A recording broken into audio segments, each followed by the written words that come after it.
Last week, players divided on a 17-game regular season delayed their vote. They want a sense today whether this CBA is the last offer from owners.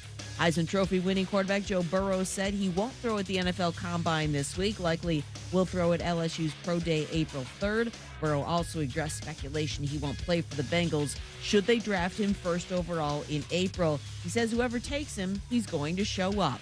ESPN's Mike Tannenbaum. At the end of the day, he does not have leverage. The Cincinnati Bengals have the first pick in the draft, and if they want to draft Joe Burrow, that's where he's going to go. Now, with that said, I think it's incumbent upon Zach Taylor and the Bengal organization to create the right environment where he could come in and they could build something sustainable and truly transformative. QB Tua Tagovailoa, coming back from hip surgery, won't throw or take part in on-field drills at the Combine. Will hold his own Pro Day April 9th. Tua expects to get full medical clearance on March 9th. You love iced tea. It's smooth and refreshing with just the right flavor. You also love to be a little twisted. That's why Twisted Tea Hard Iced Tea has everything you love. Because it's made with real brewed tea and a kick. Twisted Tea Hard Iced Tea. Be a little twisted. Drink responsibly. Brent Martineau. You see him every day on CBS 47, Fox 30, Action Sports Jax. Austin Lane. He's a former Jag star and current MMA fighter. Broadcasting live from the Anajar and Levine studio. This is Action Sports Jax on ESPN 690 and ESPN690.com.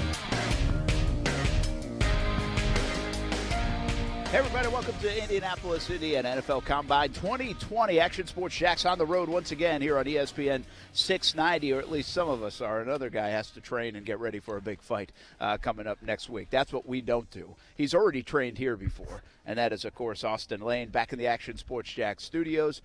Told a lot of Combine stories yesterday. We have a question out there today. What would you ask a draft prospect if you had a chance to interview him in the room?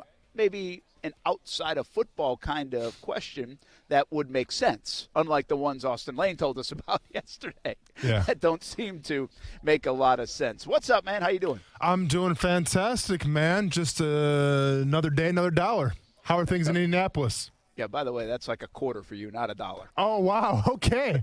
I'm not sure if that's a compliment or an insult, but I'm going to get back to you on that, and I'm going to take it in. I'm going to analyze what you just said to me, and I'll get back to you.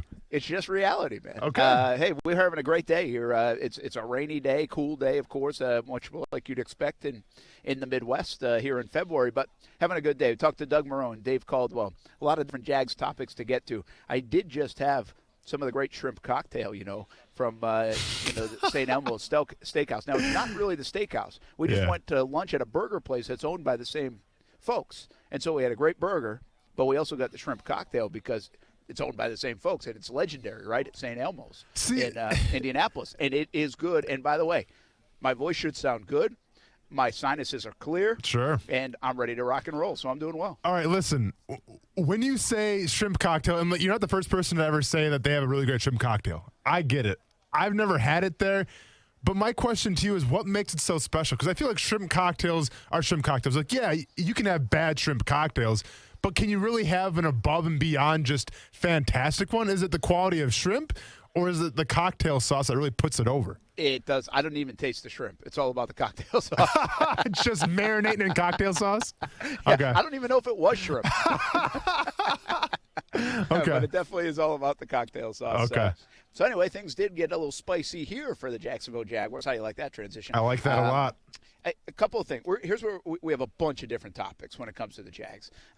We talked, and thanks to the Jaguars for allowing us to grab Marrone and Caldwell off to the side as well. But they spent 10 or 15 minutes on the podium, and a little more broad subjects. But then you kind of dial in a little bit closer to what everybody's talking about in Jacksonville off to the side. So we have a lot of reaction today.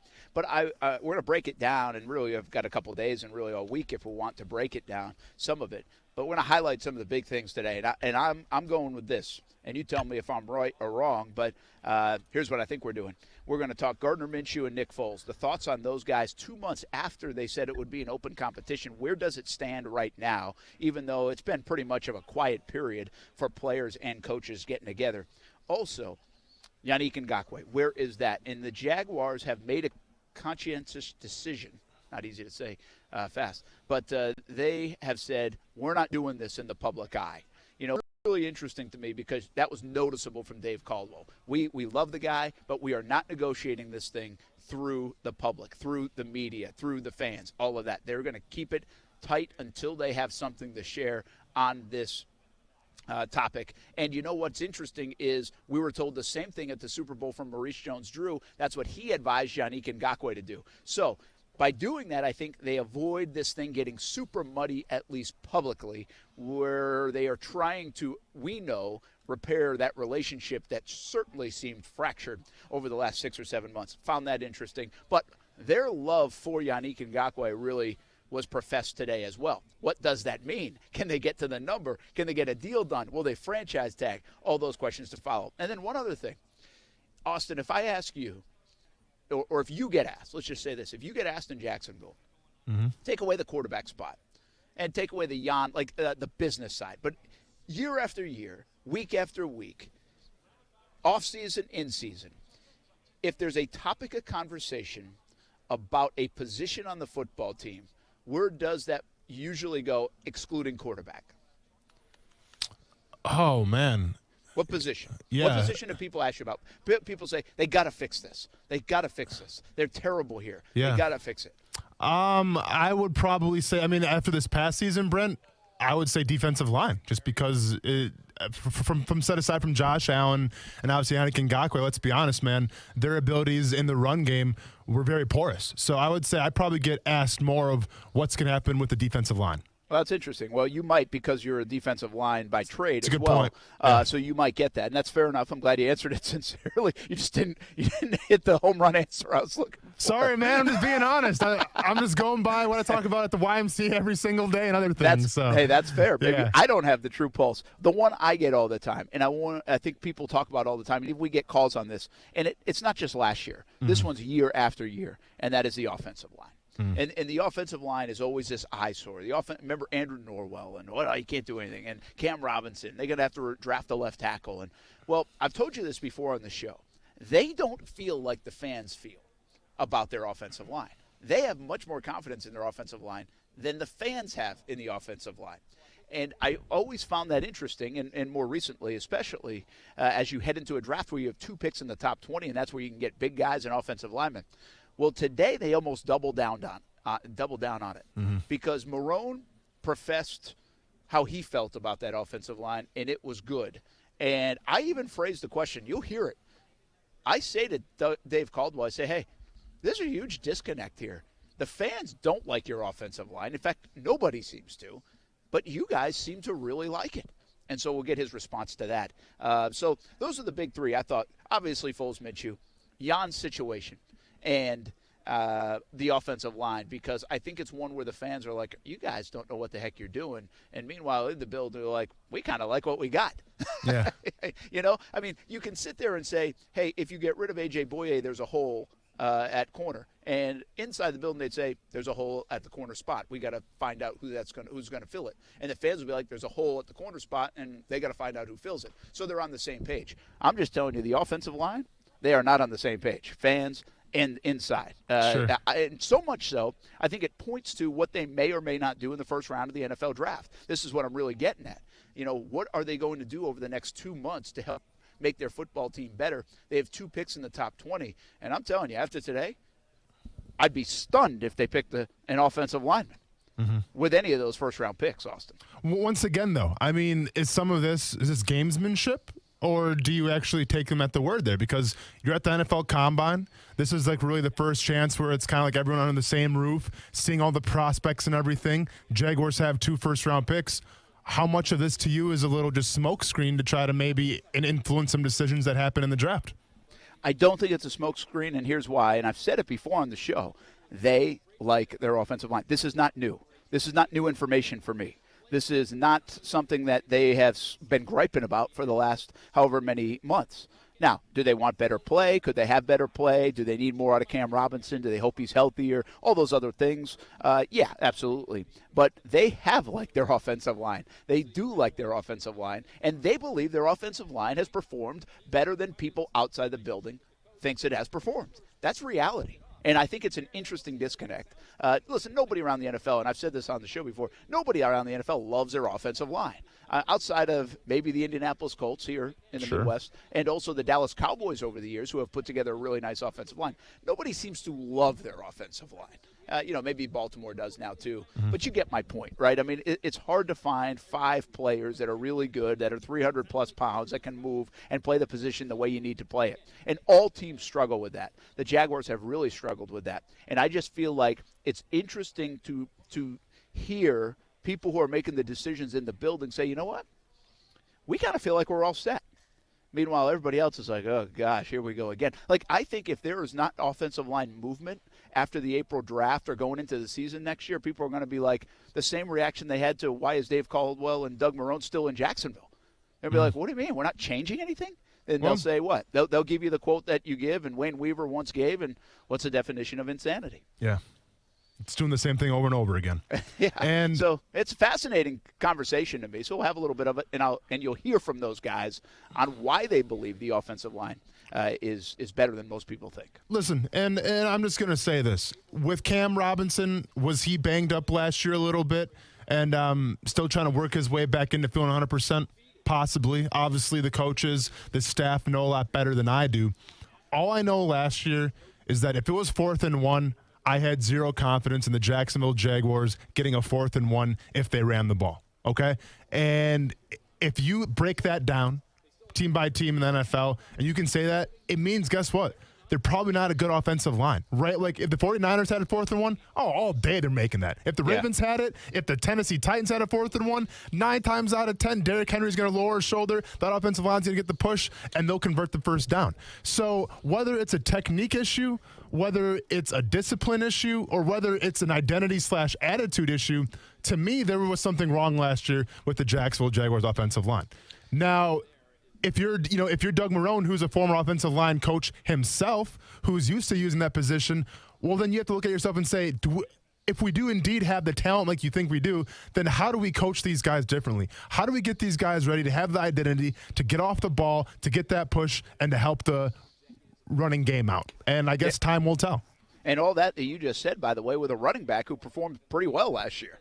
So I hear you. It has not been backed up, and we listen to the fans. We hear the fans all the time, and I point blank asked Dave Caldwell about it, so we'll hear from him on that. It was kind of a funny moment for a second there or two, but it's almost reality when you have that disconnect. And listen, not going to agree with every move the organization makes, but this organization has certainly made some questionable ones, and there's definitely a disconnect on the offensive line front. But what about the quarterback part of it? Let's get right into it. Gardner Minshew, Nick Foles. Will there be a deadline? Hey, Josh Dobbs too, Brent. Don't get it twisted now, man. Don't get it. You're right. You know what? And Josh Dobbs was brought up today. They like Josh Dobbs, and they traded a 5th-round pick for him. So what Josh Dobbs does, I'll give you what I feel like he is for the Jaguars on the other side of this. But we do know it's all about Minshew and Foles. Mm-hmm. And what are the Jags saying about it? When will they make a decision? How hard will that decision be? And how open of a competition is this really for the Jacksonville Jaguars in 2020?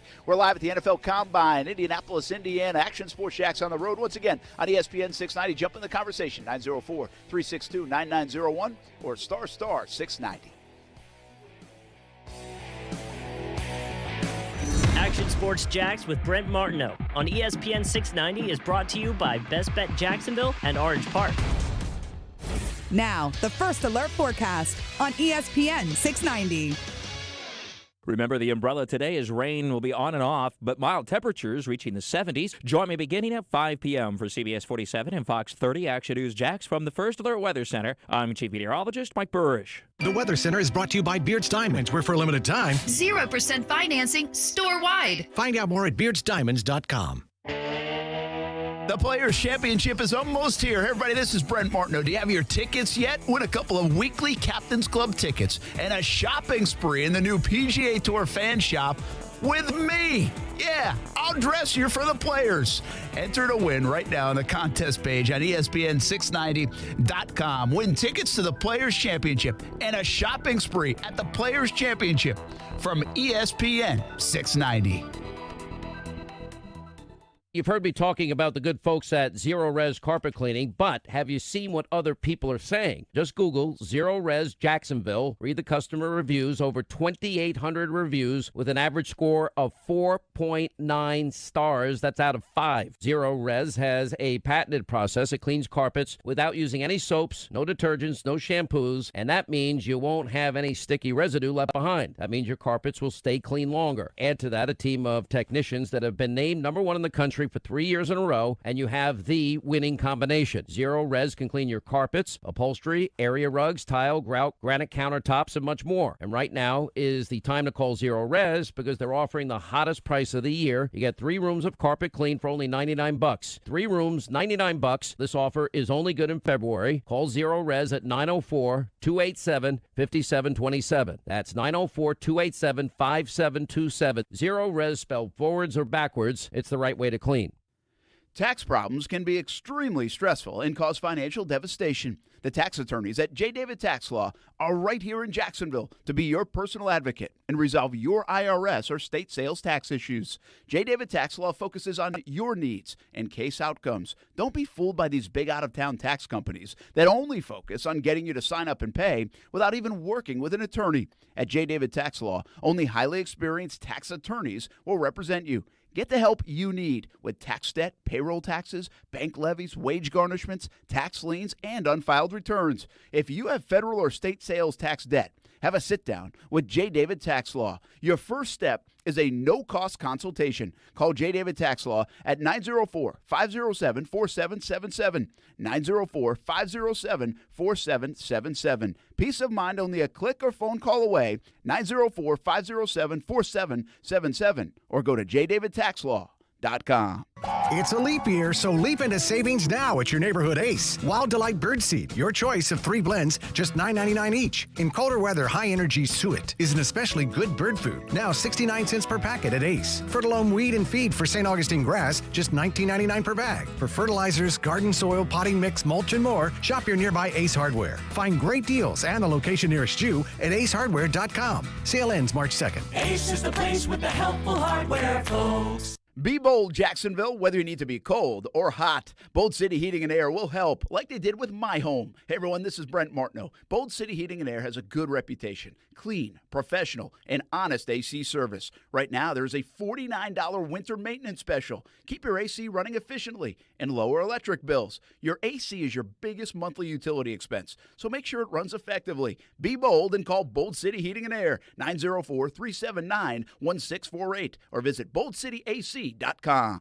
Join ESPN 690 along with 20,000 other runners and walkers at the Gate River Run on March 7th. Whether you want to run or just want to join the huge party at the finish line, go to runjax.com. That's runjax.com to register for the 15K or the Synovus 5K for charity.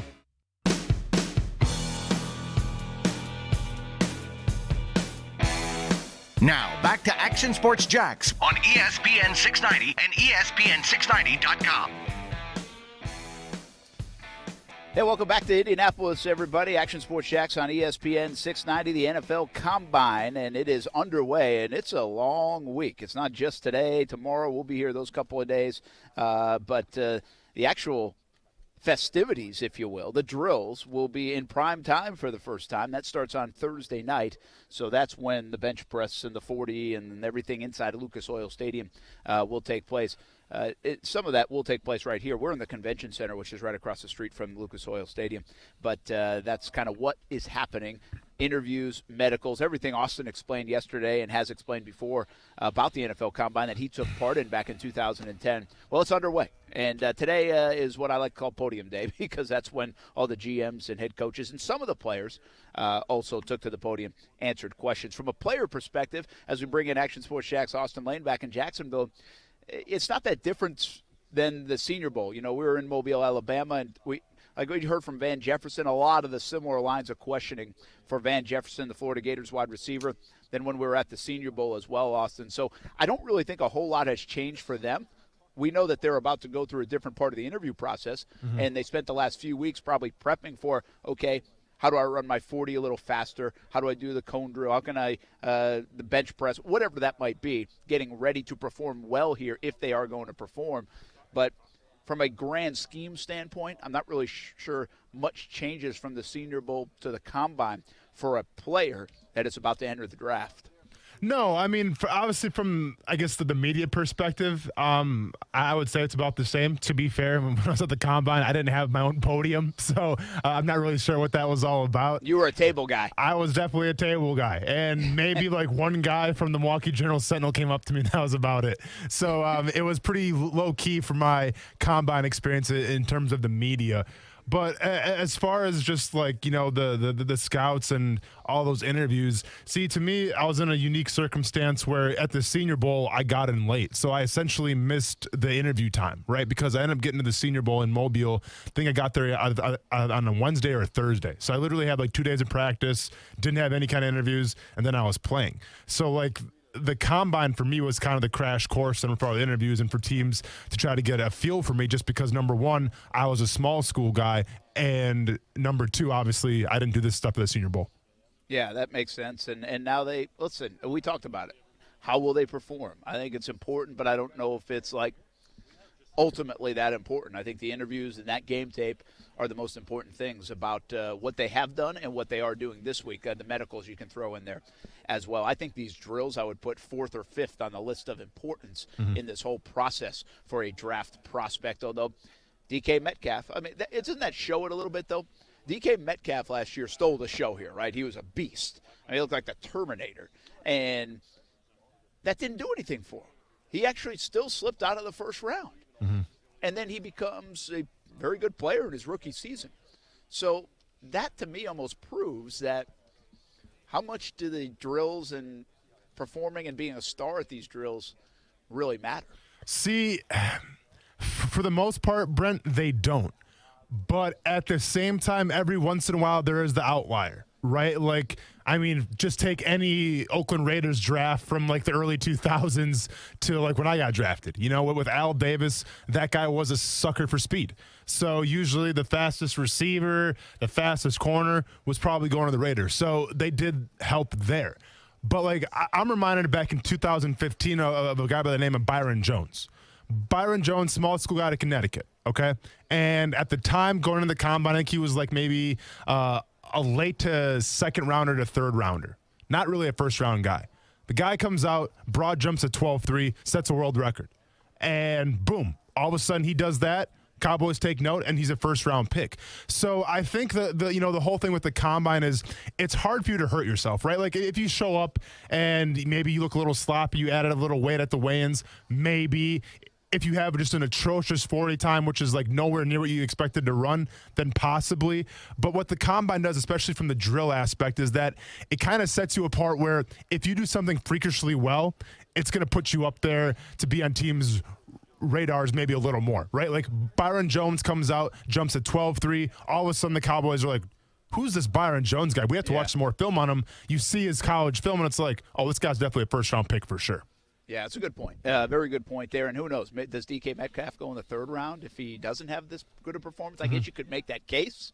Although I still felt like it was a first-round. I mean, he was being linked to the first and early second anyway, and then his performance here made him like a first-round grade in that sense. Like it would have elevated him, and I'm not sure it did. Well, don't forget, though, Brent. Yeah, so DK Metcalf comes out, obviously a guy chiseled by the gods, looks like a G.I. Joe basically, runs, a blazing 40 time. But then don't forget, he runs a shuttle time that was actually slower than Tom Brady's. Okay, so yes, he helped himself out with his size, his weight, his 40 time, but then obviously teams that were kind of turned off, including myself. I was turned off because you let Tom Brady run a better shuttle time than you did, and this is Tom Brady rocking the tall tee, rocking those baggy starter shorts, looking pretty swaggerless out there, and he still beats you in the shuttle. So to me, guys like that, he did himself some favors, but then obviously hurt himself too in the shuttle run. But once again, what did that all mean? Not really much, because DK Metcalf had a fantastic rookie season.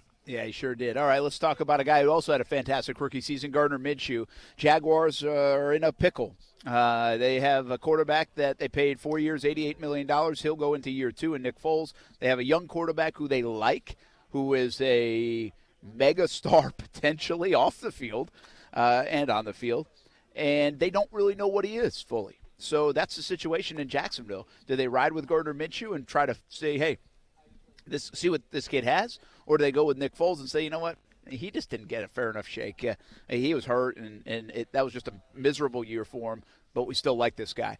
And that's what the decision the Jaguars have. Now, in Jacksonville, we know what the fans think. Go with Minshew. If you've listened to our show over the last couple of months, I think you know what we think. Go with Gardner Minshew. What we don't know is what the Jaguars are thinking. And they didn't shed a lot of light on what they were thinking in terms of making a decision right now and announcing it. We know that's open competition still. But there's a long way to go in this race to decide who the Jaguars' starting quarterback will be when the ball snaps in September of 2020. And Doug Marrone talked a little bit about that earlier today here in Indianapolis. We're in a position where we feel we've got two guys that can play, and the best thing to do is, hey, have those guys go out there and have them compete. And, when one of them separates themselves and there's been enough body of work for it, and then that person's going to be the starting quarterback. Does it matter when you name guys? Does like that starters? change? Yeah. Does that matter to you? I think for me, I always try to be very careful because you're going to get asked that question, quite a bit, and you never want to paint yourself in a corner. The one thing I found that, when you answer questions like, we're going to have a decision for you Wednesday at noon or Thursday here or this date or the third preseason game or the second, then what's going to happen is when you say that stuff publicly, people are going to hold you accountable for it and keep asking you for it. For me, I think it's when everyone can see it. And not necessarily, obviously, everyone watches us practice, but more importantly, when the players can see it. I think for a long time, and this might be the player in me, I think kind of when you're sitting in that locker room and you're out on the field and you're watching all the tape, I think those players know exactly who should be playing and who shouldn't be playing. That's Doug Marrone talking about the quarterback situation with Gardner Minshew and Nick Foles. There's no deadline for this. You don't want to back himself in a corner. I get that. It's an open competition. But, Austin, I kind of like what he said there. And I think that is reality because I think players do know. And now when you think about Doug Marrone and what he's been through in Jacksonville, think about the fact that he, in that one training camp, now I can't even remember, a couple years ago, it would have been 17, I think, right? He basically put Bortles in a QB competition. And it was Henne or Bortles, and he ends up going with Bortles. And, Bortles ends up playing well. He now went through this last year where he had to make a decision. Minshew, keep him playing, or a now healthy Foles, should he be playing? Went with Foles. Well, you can argue it wasn't the right decision. And here he goes again, now has another situation. He also said he dealt with it in Buffalo too, hadn't dealt with it in Syracuse, but the guy has been through it before. He knows the temperature of a team. But I liked what he said about players, because when the players know that another guy is better, you got to be really careful. Because you can't fool a locker room. Guys know what is good. I always say that's why I like interviewing guys. And when they say something like, wow, this guy's special, or in this instance, when they say Minshew, that guy's a dog, that stuff matters. And you cannot fool the players, especially as you get closer and closer to the season, when they know it will be time to announce. I like how Marrone put that. Yeah, I mean, it was a good point. I guess here's a couple of my issues, though. Like, if you want to compare it back to 2017, I feel like you can't, because going into 2017, we didn't know what Blake Bortles was really made of, right? Like, this was a guy who was still trying to learn the quarterback position, and honestly, I thought it was a legit quarterback battle. I had no idea who was going to win between Blake Bortles and Chad Henne. I really didn't. And Blake Bortles wins. Obviously, he has a very good season, leads the Jaguars in the AFC Championship, then the rest is history.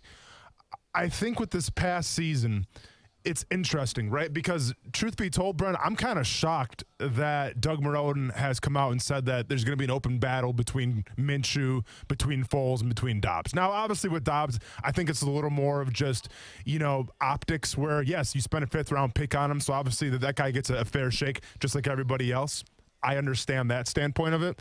But I'm just saying where that locker room knows, okay? Because that locker room played with Minshew last year. And like you said, they all called him a dog. They all said he's fun to play for. So from that perspective, I'm a little surprised that Minshew hasn't already sealed up that starting spot going into the offseason just because of what he did this past season. And then if you want to get more in depth into it, if you want to talk about Dave Caldwell and Doug Marrone keeping their jobs, well, they had to talk to Shad Khan about something. And we've talked about before on the show a little bit, where they're sitting at dinner, and is essentially I picture like Shark Tank, where Shad Khan's like, hey, you guys on the chopping block, why should I keep you?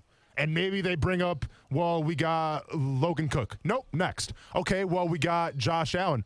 Okay, better, warmer, but once again, I mean, he kind of fell to you guys. But, yeah, I like Josh Allen a lot. What else you guys got? Well, we got Gardner Minshew. We got this kid in the 6th round. From a marketing standpoint, he's fantastic. He's right up your alley there, Shad. And his analytics on the field, his stats on the field show that he could be a special guy going forward. And I think at that moment, Shad Khan's like, you know what? Make me a believer, make Gardner Minshew work, and you guys got your job. So I'm a little shocked, too, from the standpoint of, let's be honest here. I think a big reason why Dave Caldwell and Doug Marrone still have jobs is because of Gardner Minshew. And now you're essentially putting him in a quarterback battle where we'll see what happens, but he may not win, and Foles could win it. Yeah, that's a good listen, we agree with that. We're on the same page. That do I think they're back in part because they told the owner what he wanted to hear, and that was, hey, we're going to give Minshew every chance to win this job. I mean, he's still going to win the job. You can't just hand it over to a guy. But we're leaning that way. Yeah, I do. I think that's the way it went down. I think you also have to be a little bit careful of this, though, Austin. That's why I disagree with you, too. We know that the guys on that football team said that Minshew is a dog, right? We heard it when they were mic'd up and all these other – heard it in front of a mic in the locker room on several occasions. So we know they liked him, the moxie of the guy, what he was able to come in and do. But I don't know if we can hold that against Nick Foles. I think if you talk to guys in that locker room, especially the veteran guys, there was a big-time appreciation for Nick Foles going into that season. There was a big-time confidence in Nick Foles. He got hurt. He never played a good football game. And so there wasn't that opportunity to ever have guys on that team say, oh, this guy's a dog. This guy's unbelievable. I mean, hey, Super Bowl MVP. You know what I mean? There was never that chance. And he had 2 chances. I know. He had 2 chances when he came back, didn't deliver.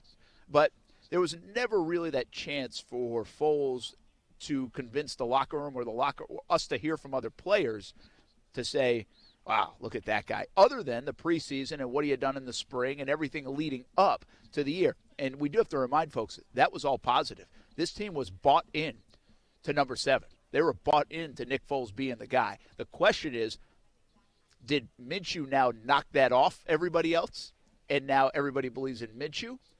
Or is that locker room kind of in a wait-and-see mode, be like, hey, is Nick really the guy we thought he was, and was last year all injury-based and just didn't go well for him? I see what you're saying here, Brent, but at the same time, we talked about it yesterday a little bit, and we talked about the New England Patriots and Drew Bledsoe. I think if you asked any person in that locker room back in 2000 or whenever Tom Brady came by to take Drew Bledsoe's job, I think every player in the locker room would say, yeah, Drew Bledsoe, man, this guy was a dog. We're talking about a 3-time Pro Bowler when he played in New England. We're talking about a second-team All-Pro guy. So, Drew Bledsoe, he had that moxie. He had that respect of the locker room. But here comes Tom Brady, the 6th-round pick out of nowhere, and just completely takes the rug underneath his feet. And guess what? They win ball games, and Brady does his thing. And you know what? I think that locker room understood, man, this Brady guy himself, he's a dog, and he wants it. And the same thing can be said for a situation like Tony Romo and Dak Prescott. Tony Romo for a while was the man in Dallas. And now I get it as far as the playoff, push and everything like that. They struggled there, but Tony Romo had everything going for him in Dallas. He hurts his back. Dak Prescott comes in, and Dak Prescott never gives Tony Romo his job back. And I would argue that I think a lot of guys in that locker room probably had Tony Romo's back as well. But they understood, once again, whether it was injuries or whether it was the fact that you got this new kid from Mississippi State who looks very promising to lead the team, who has that dog in him a little bit. So I get what you're saying where Foles, the sample size is small. And I get that, man. But at the end of the day, this is the NFL. And this is a cutthroat league. And I'm all for if a guy outshines you and he's the younger dude and he's the cheaper dude and he's intriguing going forward, then I'm all for starting that dude, man. That's just how the NFL works. Yeah, Mississippi. You mentioned Mississippi State. I don't know if you were talking about in that sense Dak Prescott or the state of Mississippi for Gardner Minshew. No, I was talking about Dak Prescott. Yeah. It's interesting. Go full circle on your conversation. There we go. Ring that bell. For the neighbors. But go full circle on yesterday's conversation. Drew Bledsoe was replaced in Dallas by Tony Romo. That's a good point. So it actually happened full circle for Tony Romo. He did it once to Bledsoe and then got it done to him by Dak Prescott. But I think you bring up a good point. And what you have to wonder, I think, in this conversation, Austin, is when does that full transition take place where they say, okay, I'm all in with him? You know, and even in that, like after that first year with Brady in New England, it's not like they had lost faith in Bledsoe. They still really appreciated Bledsoe and were confident in Bledsoe. But then sooner or later, that other guy just takes it, and you're like, I got to ride with him. We're riding with him. And so I don't know if that has fully transpired in the Jaguars locker room. I guess that's my point. Sure. And will that take place more this spring? Will it take place in August? Has it taken place and I just don't realize it? I don't know. I honestly don't know the answer to that question. But I think that's what Doug Marrone is talking about.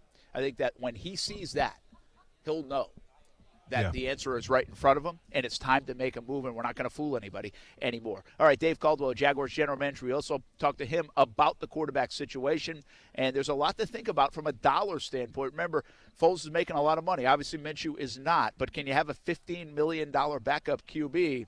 It's an optic question that people would say, heck no. But it's one the Jaguars are, well, willing to swallow. I think every year is a new year, and you hope that every player takes a jump up, and that's not just Gardner, but that's Nick too, and another year being in Jacksonville, and we'll see how that plays out. Both of those guys are in a situation where they both have proven in their own way that they can be a good quarterback in the NFL, and Nick obviously has a much larger body of work than Gardner does. Like Shad said a couple weeks ago, that we have two quarterbacks we feel really good about, and we'll see what Coach Gruden devises with our offense, Coach McAdoo, and then kind of go from there. That's Dave Caldwell on the QB situation of the Jacksonville Jaguars. What you didn't hear there is when asked about can you have a really it was posed as a $22 million quarterback, but in 2020, the Jags will actually be on the books for about $15 million of Foles' money. And he said, yeah, it's fine. And listen, there's spin here. There is a little spin here. Let's be honest. And I get it. And some people don't like it. And the optics, it still doesn't play well to have $15 million backup QB. But the Jags will play the card of, hey, we've allocated $20-something million for the quarterback spot. Who cares who's getting the money? You know what? I don't know if I like it like that. I just don't care about the money. I've said this countless times. I don't care about the money as long as it doesn't do one thing, hamper you. Like last year, it kind of hampered the Jags from doing some things they wanted to do. And that's a little bit the case right now, like with Calais and A.J. Boye and how much money can they clear and all those things. And so I would understand when somebody says, yeah, Brett, but if they've got Foles on the roster, it is hampering because now you might have to cut Calais Campbell. That's a fair take. It really is. But in that position of all positions, I don't care who's making what. I don't care who plays. I've been in Jacksonville way too long, and they haven't been able to figure out that spot, Austin. I don't care how many ways and different ways you have to try to do it. Just figure it out. Just give me the guy that's going to be successful. And if it's one of these two guys or three guys, I guess if you want to include Josh Dobbs, then I don't care who's making what. I really don't. And I would think Doug Marrone is thinking the same thing right now because he knows it's all about one thing in 2020. And that's winning football games, and that's whether you're making $1 or $20 million. No, I agree. And keep in mind, too, in terms of gamesmanship, there might be a little bit of that going on as well. Because, and I get it, man, it's a snowflake's chance in you-know-what. But let's be honest, though. If you were to come out and say, oh, yeah, Gardner Minshew's definitely the starter, Nick Foles is going to be the backup, do you think a lot of teams would be intrigued to trade for Nick Foles who are in desperate need, like maybe an emergency situation where they have to go after a quarterback? Probably not. But if you paint the picture where it's like, well, we're still a really big fan of Nick Foles, and it's going to be a true quarterback battle in training camp. You know, I mean, there's a chance that Nick Foles could still be our starting quarterback. I think if you present that idea to teams around the league, and maybe all of a sudden injury happens, maybe all of a sudden the quarterback who they thought was going to be the leader isn't that good anymore, and then maybe that's when a team makes a very desperate trade at a very desperate hour to try to get Nick Foles. I'm just saying, I mean, the possibilities are probably not that great, but it's always out there. Oh, everything's open. And by the way, they would take that in a heartbeat from a front office standpoint. Here's my question to you, Austin. Would you want that if you were Doug Marrone? Would you want the Jags to trade away Nick Foles if you were Doug Marrone? Absolutely.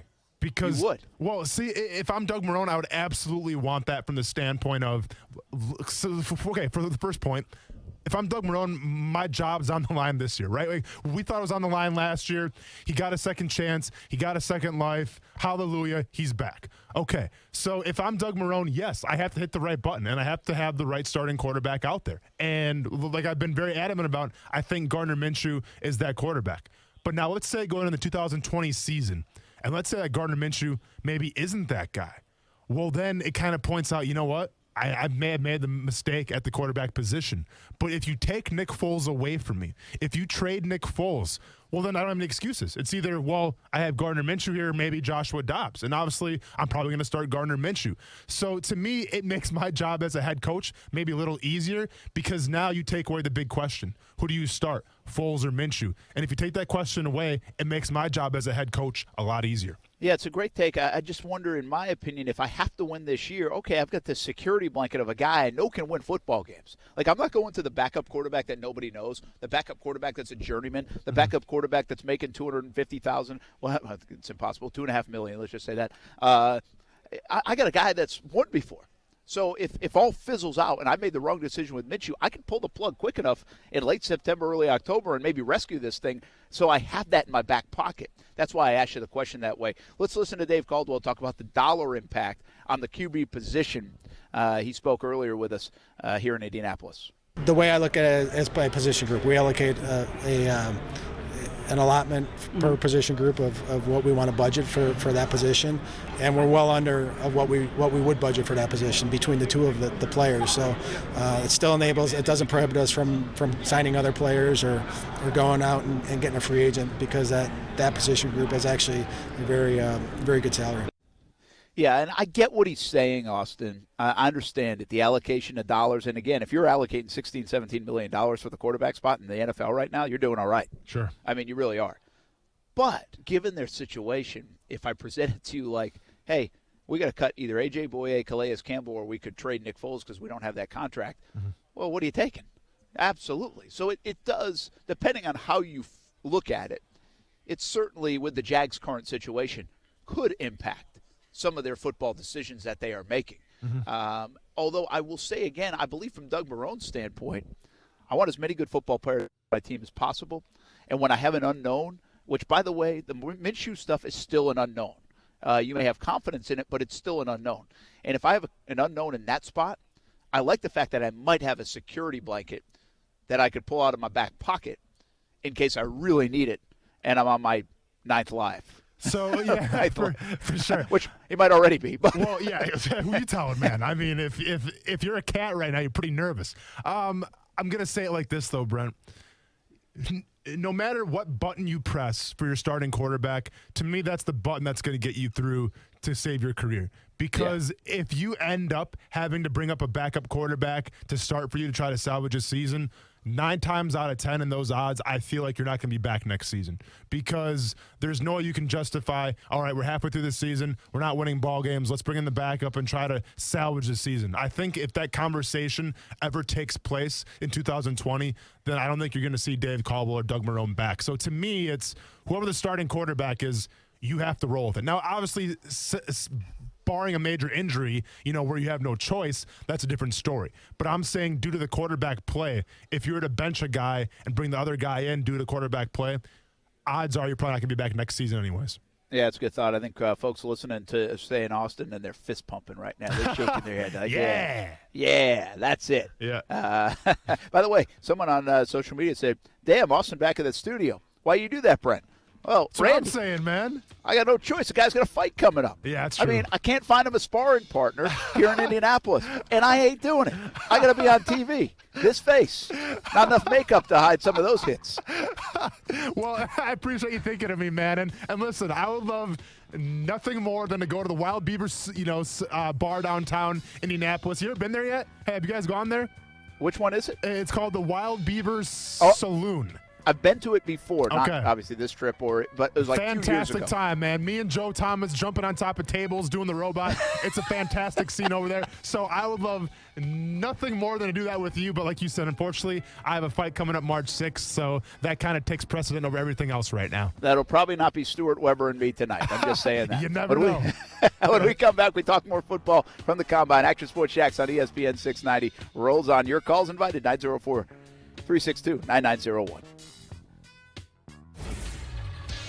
ESPN 690 Sports Center Update. I'm Jake Mitchell. The Jaguars D-line will look a little different next year. The team has declined to pick up Marcel Darius' contract option of $19.5 million for next year, so it looks like the run stuffer is on the move. Emergency backup goalie David Ayers is a viral sensation after coming into a North Carolina Hurricanes game and saving the day. Got a little bit of weak in the legs for a bit there, and obviously let 2 goals in right off the hop, which wasn't ideal, but the guys helped me settle down, and we got the win. Governor Roy Cooper of North Carolina named David Ayers an honorary North Carolinian. Stay connected with ESPN 690 while you're at work by listening on ESPN690.com. The best kept secret in tires is TireOutlet.com. Tire Outlet offers wholesale prices with premium service. TireOutlet.com always has a safety-first focus. With locations throughout the First Coast, there's no need to go anywhere else for tires and service. Pop quiz. If you sell a home for $500,000, how much would a traditional real estate agent charge in commission? If you guessed $25,000 to $30,000, you're right. But if you think that's the only way, you're wrong. This is why thousands of homeowners are making the switch to Rex. With Rex, you get a dedicated agent and a full-service experience at a fraction of the cost. Rex uses game-changing technology to cut out the middleman and save homeowners tens of thousands of dollars in fees. See if you qualify by calling 833-REX-HOME.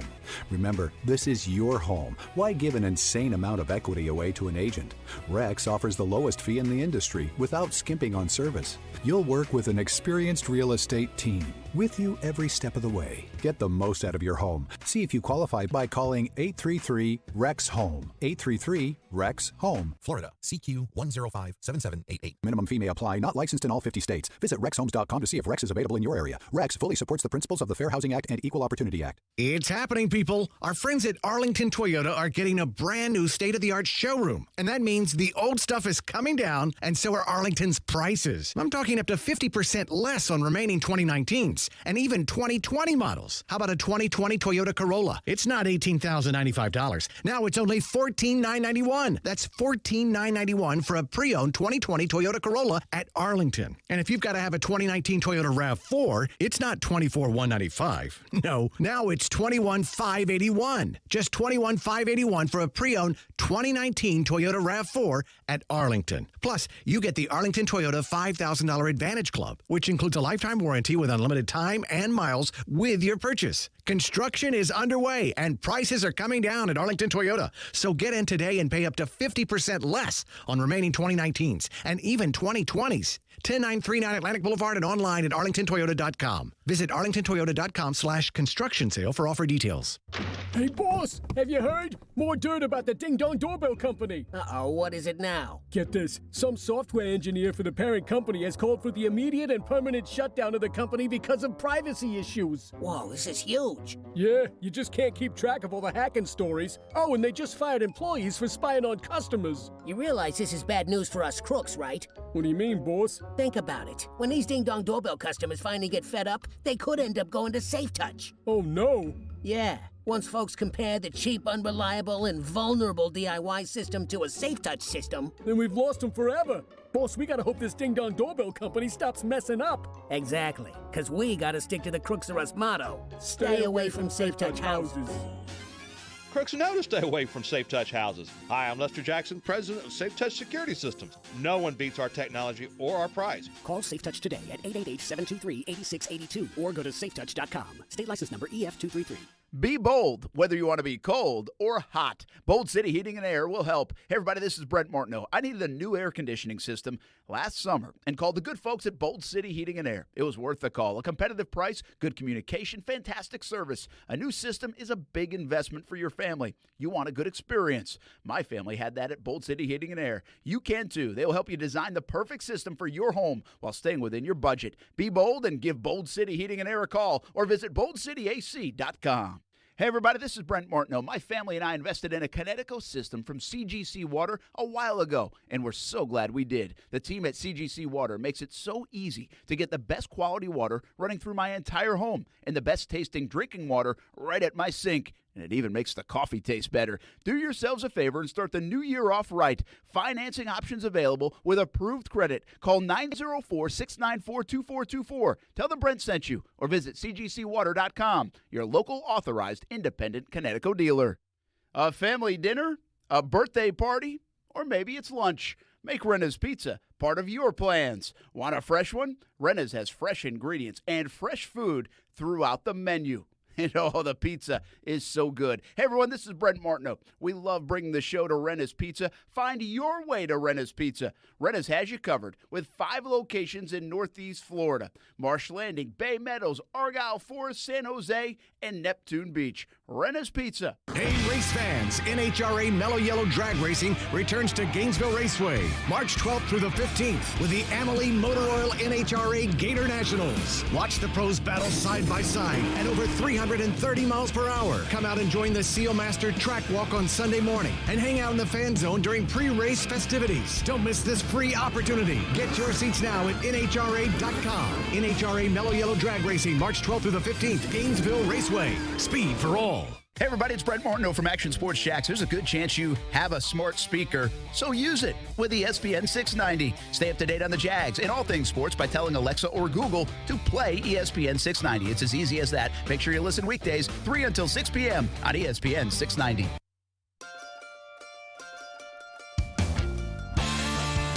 Hey, it's Mike Golick from Golick the Wingo. Well, I'm assuming you can hear this as long as Justin didn't pull a cruise move and mess up. You're listening to Action Sports Jacks with Brent Martineau and Austin Lane on ESPN 690 and ESPN690.com. The best thing for us to do as an organization is when we have news for you guys on that is to let you guys know when we have news on it. There's still a process that needs to be played, but I think you guys know how we feel about him, and we want him here. We're going to try to get him here and keep him here one way or another. So I think I'll leave it at that. That's Dave Caldwell earlier today here at the NFL Combine talking about Yannick Ngakoue, and it's the great mystery of the offseason for the Jacksonville Jaguars. What will they do with number 91? Not really sure it is a mystery, quite frankly. They're going to franchise tag him. That's what they're going to do. Yeah. Brent Martineau here at the Combine in Indianapolis. Austin Lane back in Jacksonville. Coos as well. Stuart Weber here with me in Indianapolis. So we've got Action Sports Jack spread out all over the place. And Yannick Ngakoue is, we joked about this around the one-year anniversary of our show, Austin. If you thought about one name that was said more than any other name, it might have been Yannick Ngakoue in 2019.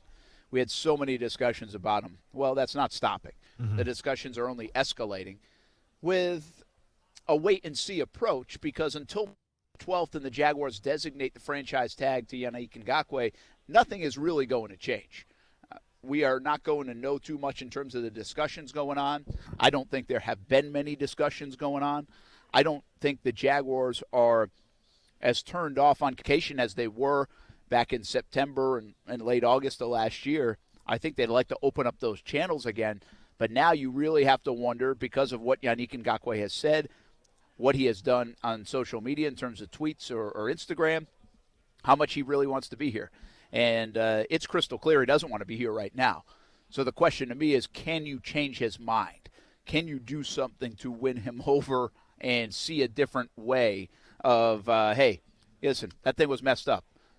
It was our bad. And the way you do that is, can you show them enough money? I'm not sure the Jags are willing to do that. We'll figure that out. They'll have to figure that out. But in the meantime, I think we're heading down a franchise tag designation here in the next couple of weeks. Yeah, I mean, I completely agree with you. You're definitely going to have to franchise tag the guy because that shows that you're still committed to winning. Now, I think knowing Yannick Ngakoue, which I really don't, but I'm pretty sure I kind of get his personality and what he's all about. I think he's going to be pretty upset over the franchise tag, and he may threaten not to even play. It could be a giant ordeal. And see, to me, Brent, it's kind of funny, right? Because I sat here opening the show, and you played some sound bites of Dave Caldwell talking about how they're going to try to handle this whole thing, under wraps, right? Like they're going to keep it out of the limelight, out of the media, which is the right way to do things, right? But when we talk about it last year, somehow some word got out of supposedly what the Jacksonville Jaguars offered Yannick Ngakoue. So then there's all speculation speculation of like, oh, they offered him, was it $19 million? He turned it down. Why would he turn it? All this stuff. So to me, it echoes the fact that, was this more of a Tom Coughlin situation last year, which I think we can probably agree it was, and now essentially what the Jacksonville Jaguars have to do is, number one, they have to give Yannick the money that he wants, but more importantly, they have to try to bury the hatchet a little bit of the big, I guess, cut that Tom Coughlin left with Yannick Ngakoue. Now, can they do that or not? Time will tell, but I think it's going to be very hard because, yes, I get it. Money talks and players all about money, but I've always been adamant about this, Brent. I think respect and loyalty can even trump money sometimes, and that's what we're dealing with right now with Yannick Ngakoue. Yeah, and I think there's a bunch of different ways to look at it. And, we've talked all around it before, but the reality is, whether it was Coughlin or not, eventually was, here's our offer, what do you want to do with it? Do you want it or not? And obviously it was a not. And then that closed communication. And I've always been critical to this point of whoever made that decision to not keep the communication open and to try to put Yannick Ngakoue, of all people, a guy we know plays with a chip, has principle, and can get really dug in the sand on that stuff, which, by the way, that can be admirable too. That's not the guy to do that to. Keep the communication open and see if you can get something worked out, see if you can kind of meet in the middle. That's how negotiations work. So I've always been critical in that part of it. And now the Jaguars, you have to wonder if they're thinking, all right, if he wants $22 million, well, we can franchise tag for 17.5, 18, whatever it is. Heck, we could franchise a second time next year, and we probably wouldn't hit $44 million over the first 2 years. So now you've got sides thinking of it differently, but at the same time trying to repair a relationship and get this guy to play for you with a whole bunch of adoration for who Yannick Ngakoue is as a player, a person, and a teammate. We'll get into that part of it when we come back live from Indianapolis. Doug Marrone couldn't have said more nice things about number 91. It's coming up next on ESPN 690.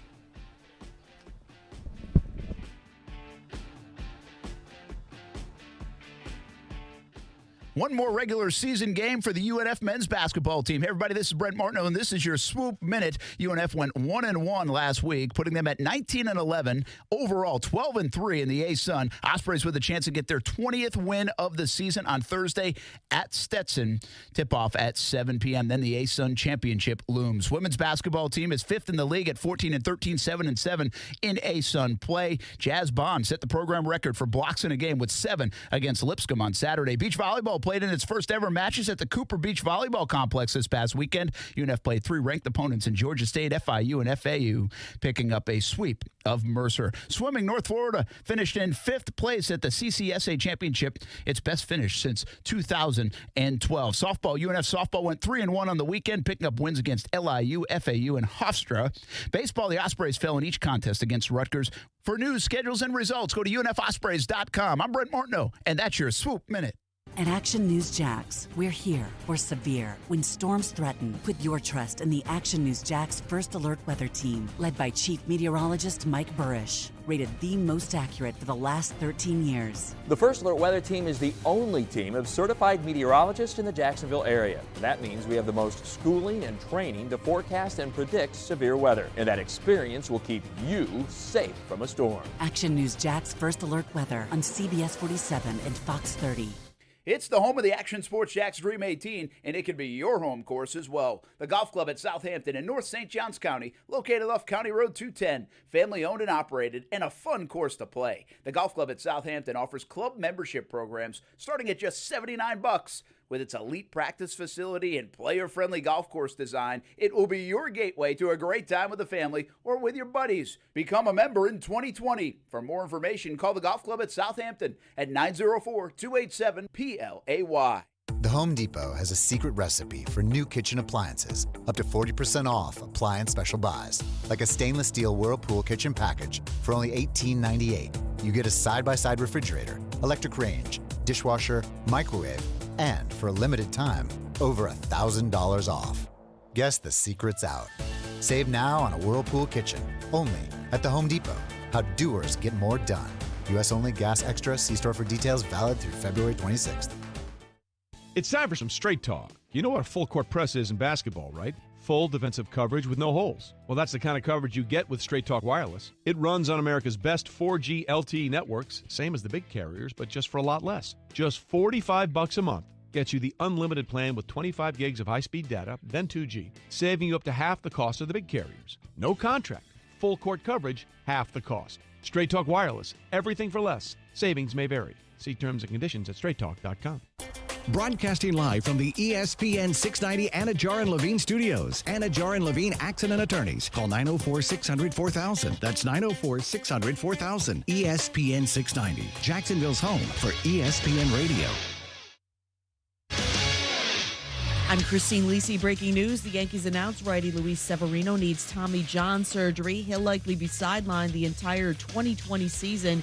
His absence leaves New York with a rotation of Garrett Cole, Masahiro Tanaka, and J-Happ, and 2 openings until the return of James Paxton from back surgery and Domingo Germán from suspension.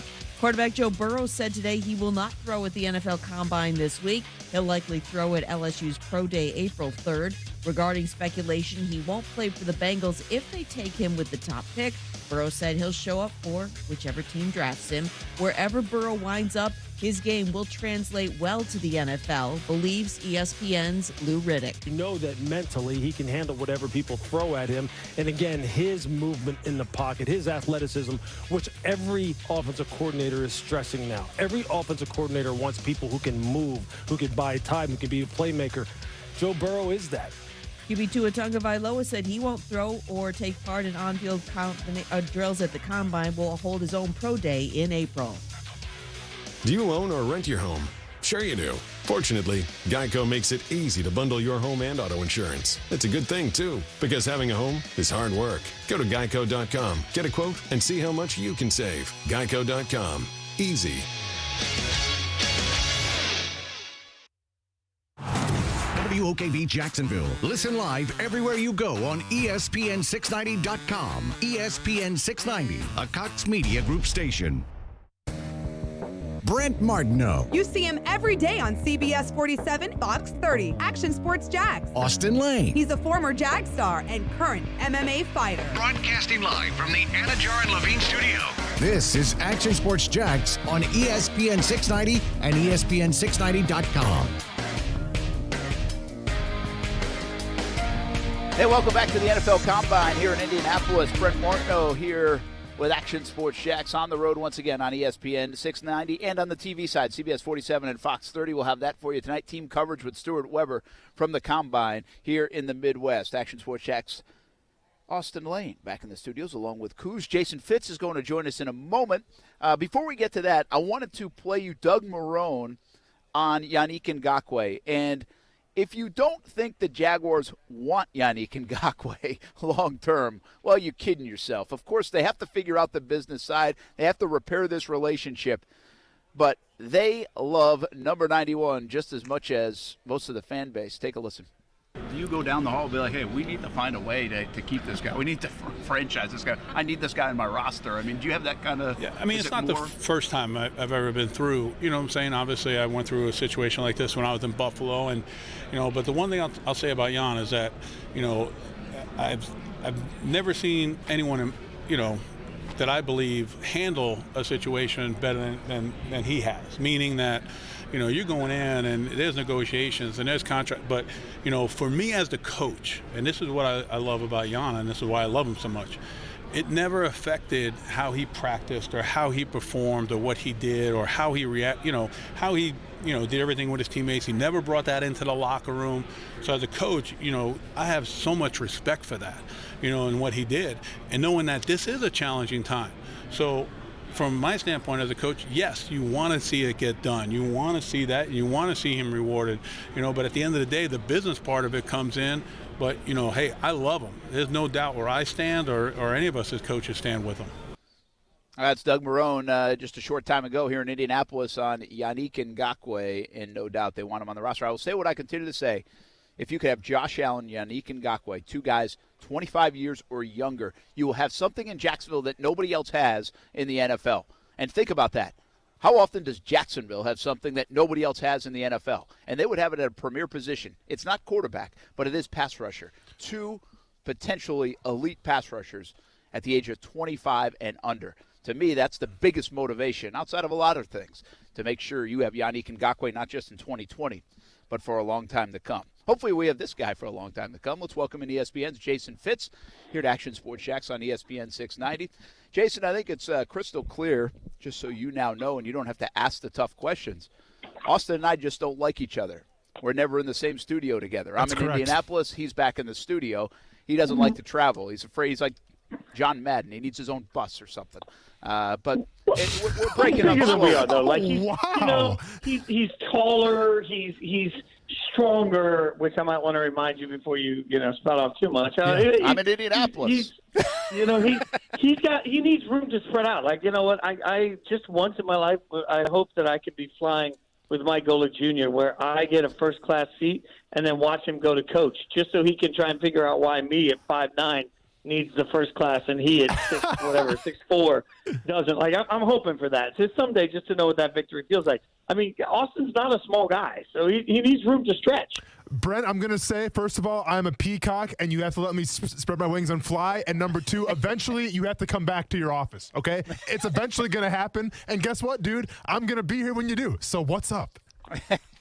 It will happen. Yeah. By the way, Austin Lane, people have asked, not on the road because he's got a fight coming up on March 6th in Dallas, Texas. So that is just about a week and a half away, and he's got some training to do, and he can't miss training while we're just Did he sneaky, though, just go with, like, what was that, another guy's quote? Like, I'm a peacock, you have to let me fly? Like, I mean, of course, man. Other guys, right dude. there. Yeah, that's that was Mark well Wahlberg. done by you. Yeah, thank you. That was Mark Wahlberg out of the other guys. But I'll take credit for it. I'm catching what you're putting down there. Like, I'm all in for it. Now I've got the image of you doing a little ballet just to spite people. Yes, sir. Yes, sir.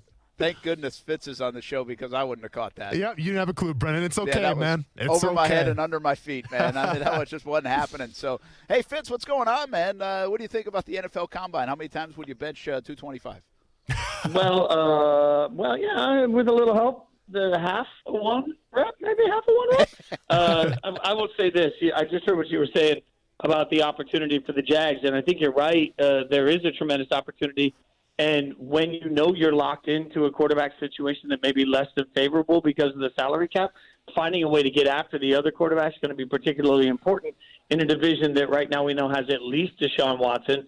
And, there are a lot of people that are willing to put the dots together to put Tom Brady on one of the other teams in the division. Take your pick. So, there is a lot of power to, hey, we are who we are right now at the quarterback position and can't address that. So let's make sure we address everything else. And if Ngakoue walks out the door, I think that's one of those moves you look at, and it's only going to make, frankly, the Nick Foles signing sting all the more, because if they can't keep Ngakoue because of what they've paid to Foles, there's going to be heads to roll for that. Jason Fitz with us from ESPN. First Take Your Take, 1 to 3 p.m. Daily on ESPN 690. Let me ask you a big picture about the quarterback situation. We've had these discussions about who's going to be available and all the rest. Has anything changed in terms of your feelings about maybe a Brady ending up somewhere else other than New England? And I guess you'd have to remind us how you felt about it in the last month or so. But I find myself sometimes watching reports or being at a place like this in Indianapolis where everybody's whispering, right? And the rumors start to fly. And you're like, maybe he will go to Tennessee, or maybe he will be in Vegas. Or what's the temperature for you on what will happen to Tom Brady in this free agency situation? I still think he goes back to New England because it's the best shot he's got in the AFC at winning a Super Bowl. Now, that being said, part of the reason everybody's going to whisper about it at the Combine is they should. I mean, if you are a fan of a team that has a quarterback that may not be the future, then you want them to make a huge offer to Tom. Make Tom Brady turn you down. I mean, why not? Like, if we're talking about the next year or two of football and you're looking at what gives you a better situation, Tom Brady's going to give people a better situation. He gives the Colts a better situation than Jacoby Brissett, right? So the Colts have disgusting amounts of money to spend. So they should, in my mind, at the very least, want him to get a mega offer from their team. Doesn't mean he's going to accept it. I think that's the tougher part of all of it.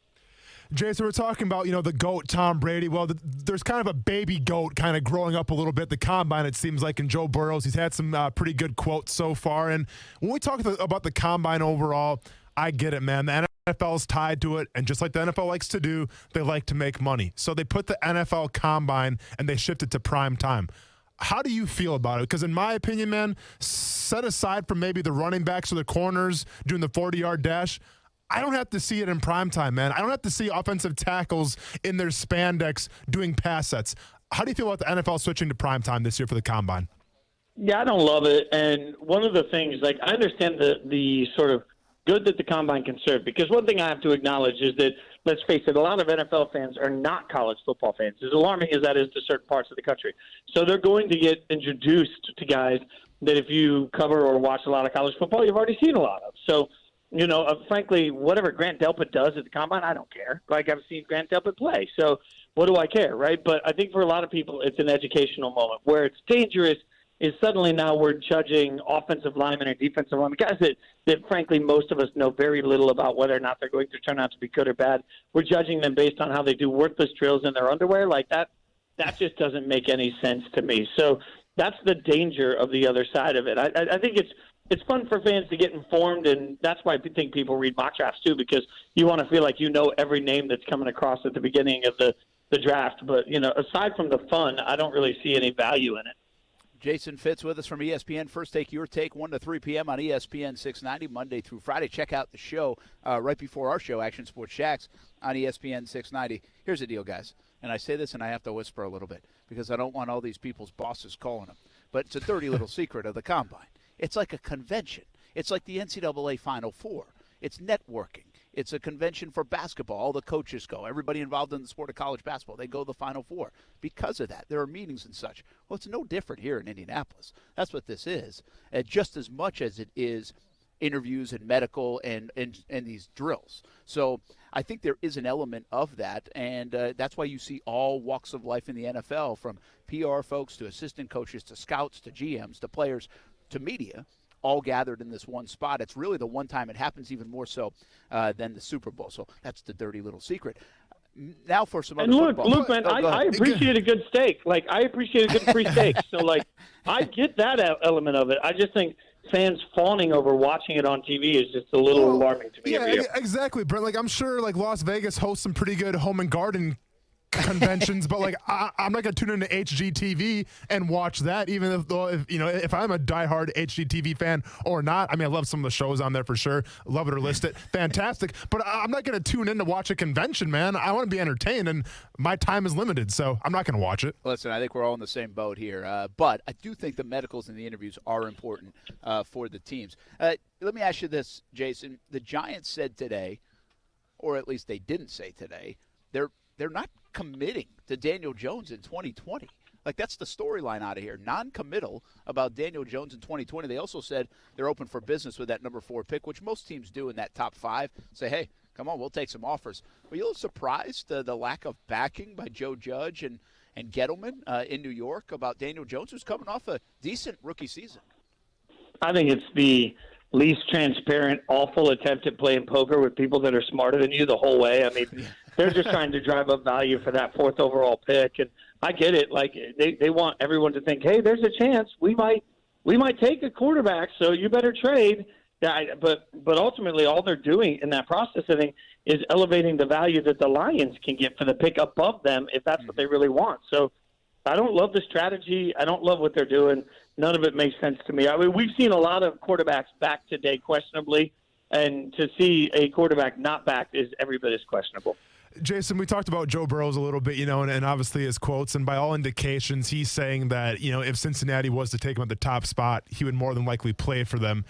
How do you feel about the situation? Because I'm reminded about Eli Manning all those years back, where he had a chance to go to San Diego. He opts not to do it. He threatens that he won't play if San Diego drafts him. And truth be told, if you watched how that Drew Brees, Phillip Rivers situation played out, Eli Manning was kind of right in the fact that he didn't want to go to the organization because it wasn't run well. So how would you feel if Joe Burrows came out and said, you know what, I don't want to go to the Bengals. They don't have a winning culture, a winning tradition, and they're not ran well. Like, would you be upset with that, or would you actually embrace that? No, I embrace any time a player takes empowerment. But the other side of it is I also embrace it because I love the draft and get to cover the draft. So to me, the most under-talked about part of this is if he won't play for the Bengals, what do the Bengals do at 1? Do they take Chase Young, a absolutely generational player, they say, on the defensive line, better than Bosa, I've heard from several people.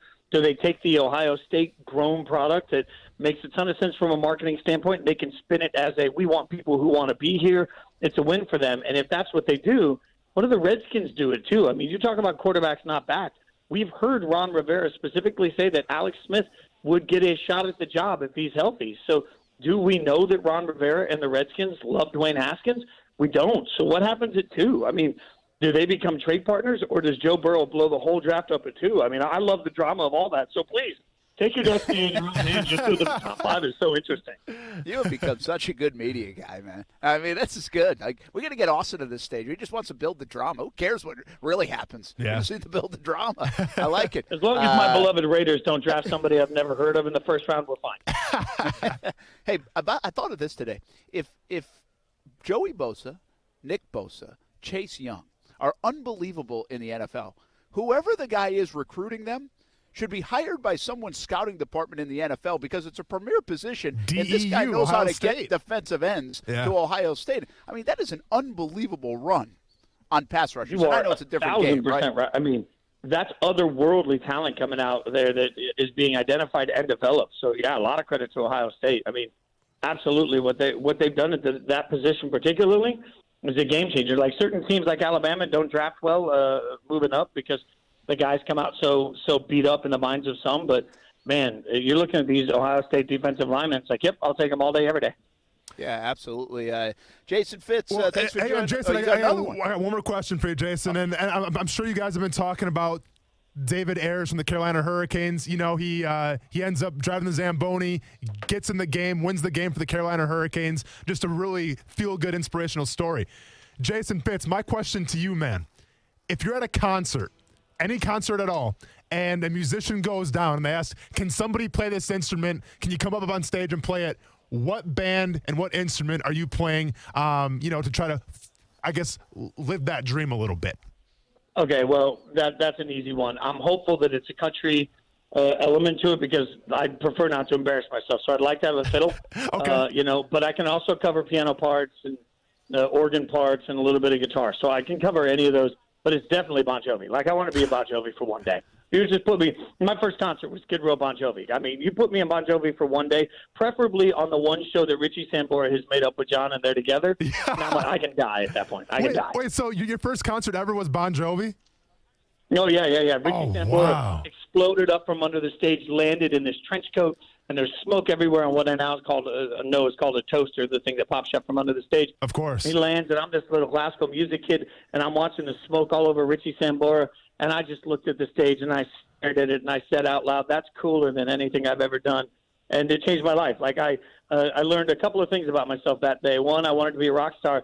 And Dad, I thought my dad, when with my dad, I was on my dad's shoulders. I really thought he was smoking a lot of cigarettes. It took me a lot of time in life to figure out he wasn't smoking cigarettes, but he was having a good time. Well, I'm going to be honest, man. That sounds like a fantastic first concert experience. I'm going to have some words with my mom because my first concert and my second concert were Michael Bolton. So, yeah, I'm going to have some words with my mom. Yeah, back-to-back Michael Bolton, John Bachman. Can you believe that, dude? Unbelievable, man. If you don't play if you don't play Michael Bolton when you come into the ring next time, you're not American. That's all I'm saying. Enough said. Jason Fitz, thanks, man. That was a lot of fun. Great question, Austin. I love the answer as well. First take, your take, 1 to 3, ESPN 690, Monday through Friday. We'll talk to you next week. Appreciate y'all. Thank you, man. All right, that's Jason Fitz. Hey, by the way, Austin, I put on the show today, what question would you ask a draft prospect that is a little bit out there, but not as out there as you said yesterday? Sure. All the questions you were asking. They've kind of limited that a little bit. Yeah. That one would be a fun one. Yeah, absolutely. Right? Well, and the truth be told, I was going to ask you the same question, but in terms of sports media. Like, say you have to call one game for whatever sport, the announcer goes down, they need somebody to fill in, Brent. What event would you call? It's great. And I've never called a baseball game, but it would definitely be the World Series. Yeah. So Game 7 in the World Series. And by the way, you say that, and I'm sure it happened, in your business, if you're a backup in the NFL, if it happens to Jason Fitz, who, plays an instrument, and as he's coming along and trying to get a break, and it happens in our business, John Bachman. You kind of like, when I first started out, and I'm like the third guy in Providence, I'm like hoping the guy calls in sick one night, and I just get thrown out there and have to go do it. Absolutely. And so that's – now I do that with Bachman, actually. And I just hope he gets – and I have to go do the news from 5 to 7. Is my microphone not on? Hey, Kuz, we got John's microphone on. Whoops. Oh, who was sleeping on the job there? Way to go, Kuz. He's probably eating. Actually, I think he was. Chips, sorry. We're good now. I can remember when I was in Atlanta when I was night beat reporter, nightside reporter, and the main anchor had some issue come up, and they were like, "Can you do it?" I'm like, "Oh, yes, I can." Yeah. I was the weekend anchor at the time, so it was great. It was exciting. Awesome. Yeah, I will say this too. It seriously did happen to me to a degree, and not like long term. Not like in a Wally Pipp kind of way. But and I'll tell you the story, and it reminded me of it last week. And that's why it's top of mind. I was in Providence, working at CBS and Fox, and I was 22 years old when Dale Earnhardt died. And so it's still a big story all around the country, even though it's up in Providence, Rhode Island. But unfortunately, my sports director got in. It wasn't a serious accident, but it was a fender bender, and so could not make it to the show. And so I had to jump in there as like the third guy, a guy that had been on like the anchor desk like 3 times in Providence, and I had to do that story. Now that wasn't something I was rooting for, to do that kind of story. No, but it's a big story, and obviously that's a lot of exposure for you. Yeah. So, I think we're talking in a different way, kind of in a fun, entertaining kind of way. But I would say Game 7, World Series, yeah, that'd be pretty cool if you could jump in there. Joe Buck needed a little break. If he lost his voice. Yeah, I could I think go that's to the bullpen and call me in. That would be good. That's a good question. I'd see that wouldn't be a bad combine question, Austin. If you got that question at the combine, you wouldn't be complaining 10 years later. No, I really wouldn't, man. I wouldn't be all bitter, and I would just be a happy-go-lucky the answer camper. like Bolton? I mean, that's kind of bitter. I mean, you sound bitter about it. Maybe a little bit. I'm trying to think like back-to-back Bolton, by the way. Not just the first concert, but your first 2 concerts. Let's be honest. And listen, Mom's a great woman. All right. And the way it was set up, and this is the cheesy thing about it real quick. So the Michael Bolton concert, it was preceded by the Green Bay Packers take on the Bolton Bombers softball charity event. So Michael Bolton had his own softball team with like the players in his band. But to be fair though, looking back on it now, do we call protective services on my mom? Back to back Michael Bolton? It's borderline for sure. And dude, I'm trying to think of a Bolton song to quote to kind of answer your question. I can't. And don't get it twisted. This isn't like Michael Bolton nowadays, like who he's kind of like the cool older guy. This is like long hair. Yes. Are you a girl or a dude? Because I didn't understand what was going on. Michael Bolton. No, I mean, let's be honest, dude. I mean, I get it. It was the early 90s, and back then hairstyles were, it is what it is. But I'm just saying, it wasn't cool Michael Bolton. It was very serious I don't know Michael if Bolton. there is a cool Michael Bolton. There's a cool Michael Bolton. A cool Michael now. Bolton. Okay. Shame on you, John. This guy's all over you, by the way, on Twitter. Yesterday, Miley. Today, Michael Bolton. Yeah. What do WTF, you say Austin. now? What? That's what he's talking smack again? I dare him to say it to his face. That's what I say. Right. Hey, Austin, what was the question you got at the combine about your mom? I was asked if I found my mom attractive or not. All right, so here we go. You should have answered that question with, she took me to Michael Bolton concert for my first 2 concerts. Like, that would have been a classic answer. Yeah, exactly, man. That would have been a lot better as opposed to just getting offended right away. Like, how many times can you hear when a man loves a woman? That's the only one.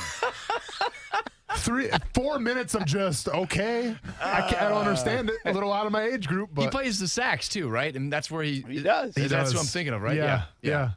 Well, who knows? Maybe that's where like my roots of saxophone came from. I saw Michael Bolton. I'm like, his hair is ridiculous. Doesn't look that cool, but you know what? That saxophone looks pretty cool. I mean, I feel like you're on a couch right now, man, and this is coming it's coming out. Like that's where I fell in love with the saxophone. It just hit me. This isn't 25 really a years sports later. show so much of me just getting some stuff out and airing it out for everybody. Austin's therapy. Yeah, there it is. There it is. Yeah, hair down to his hips, by the way, and not a good way. How come I always bring? How come I come on the show and then just everything just hits the fan? Brent's never gonna let me on the show again. Hits the fan or goes into overdrive. Maybe. I feel like when I was a kid, man, people really liked Michael Bolton, though. No, I mean there were a lot of people who bought his albums for sure. I'm sure he's a fan favorite. I'm just saying, Brent, being my age, and being in grade school, I may or may not own a Bolton album that I may or may not have played in college for a variety of reasons. Yeah, there it is. I'm just saying. Going down a rabbit hole now. Now I'm not going to go down any farther than that. I'm just telling you that's what that may or may not be true. Yep. Why don't you tell us what you got coming up tonight on CBS 47 and Fox 30? Instead. Can I tell you my first concert?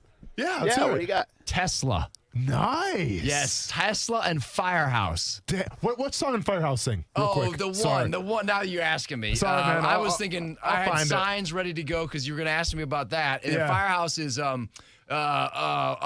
if we were singing Bolton, I'd have it because it was also falsetto stuff. Love of a Lifetime. Yes, finally found love of a lifetime. Yep, got it. Nailed it. Okay. Yeah, that one. That's it. That was my first concert. Brent, with my buddy Chad Richards. Brent, what do you got real quick? I'm in the bathroom. I don't know. I just had to go to the bathroom break. I don't know what you guys are talking about over there. What? No, Brent, what was your first concert? Were you the guy I talked to? I heard in the bathroom the other day downstairs. I'm in the bathroom. This guy's carrying on a full-on conversation in the stall. I didn't know if he was talking to me at first, and then I'm like, nope, he's not talking to me. That's uncomfortable. Although I might have said I did that with Dan Mullen at the Super Bowl. Really? Yeah. You mean you were in the bathroom talking on the phone, and he comes in? I walked into the bathroom, and Mullen kind of walked in at the same time, and so I said hello to him, and I was asking him about, because we were at Topgolf, actually. We were killing time in between our show and when the Super Bowl was going to start, and so he was too. He was just killing time. He was there with his kid, and so I was asking him about his kid, because his kid likes to play golf, and meanwhile, Mullen disappears into the stall, but I'm still yapping away with him. Oh, that's good. No, I mean, this guy was on a phone conversation. I walked in, and he was in a full-on phone conversation. And I'm like, do I flush the toilet? Do I not flush the toilet? I don't want to interrupt him. Just way too aggressive. I was, wow. Anyway, all right, guys, so let's move on. I got to be honest with you. I am thinking of this question you're asking me. Yeah? And I don't know what my first concert was. Well, see, that might explain some things. Brad, what's up, man? If you can't remember. Do you want to hash some stuff out real quick? Do you remember your first concert? My first concert was Weird Al. No way. That's serious. I'm not mad at that, though. I can't hate that. Turtle Hat just came out, man. Yeah. I got to say, it's better than Bolton twice. I know, dude. Back-to-back Boltons. But listen, here's what I'm debating, and I'm not going to lie to you. I'm really trying to figure out if just my sisters went to New Kids on the Block or if I had to go along. Just say sisters. Yeah. Just say sisters. Like, I'm not. I know they were in Providence. I know they were hot then. Like, it was a big thing. You know, they had some Massachusetts connections. Gonna be a my older sister loved them. yeah. I didn't think they were hot. New Kids on the Block, hot. Brett Martin. But I'm gonna have to ask my sisters. I don't know if I went. I don't think I did. Let's hope not. But I'm having second thoughts. Like, I might have had to go. Like, I was like 10 or something. Someone's got to watch you.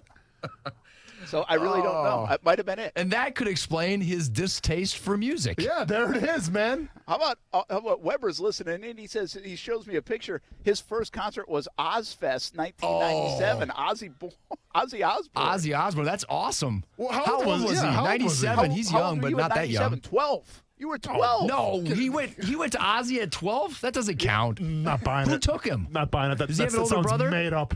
Did you go with buddies or a family?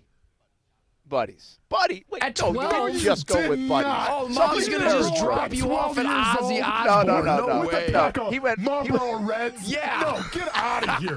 What a liar. Just trying to sound cool. No. He said with his buddy's parents went too. So they took him. Okay. All right. Wow, that's pretty impressive. Hey, I don't think he was making it up. He solid. showed you the program.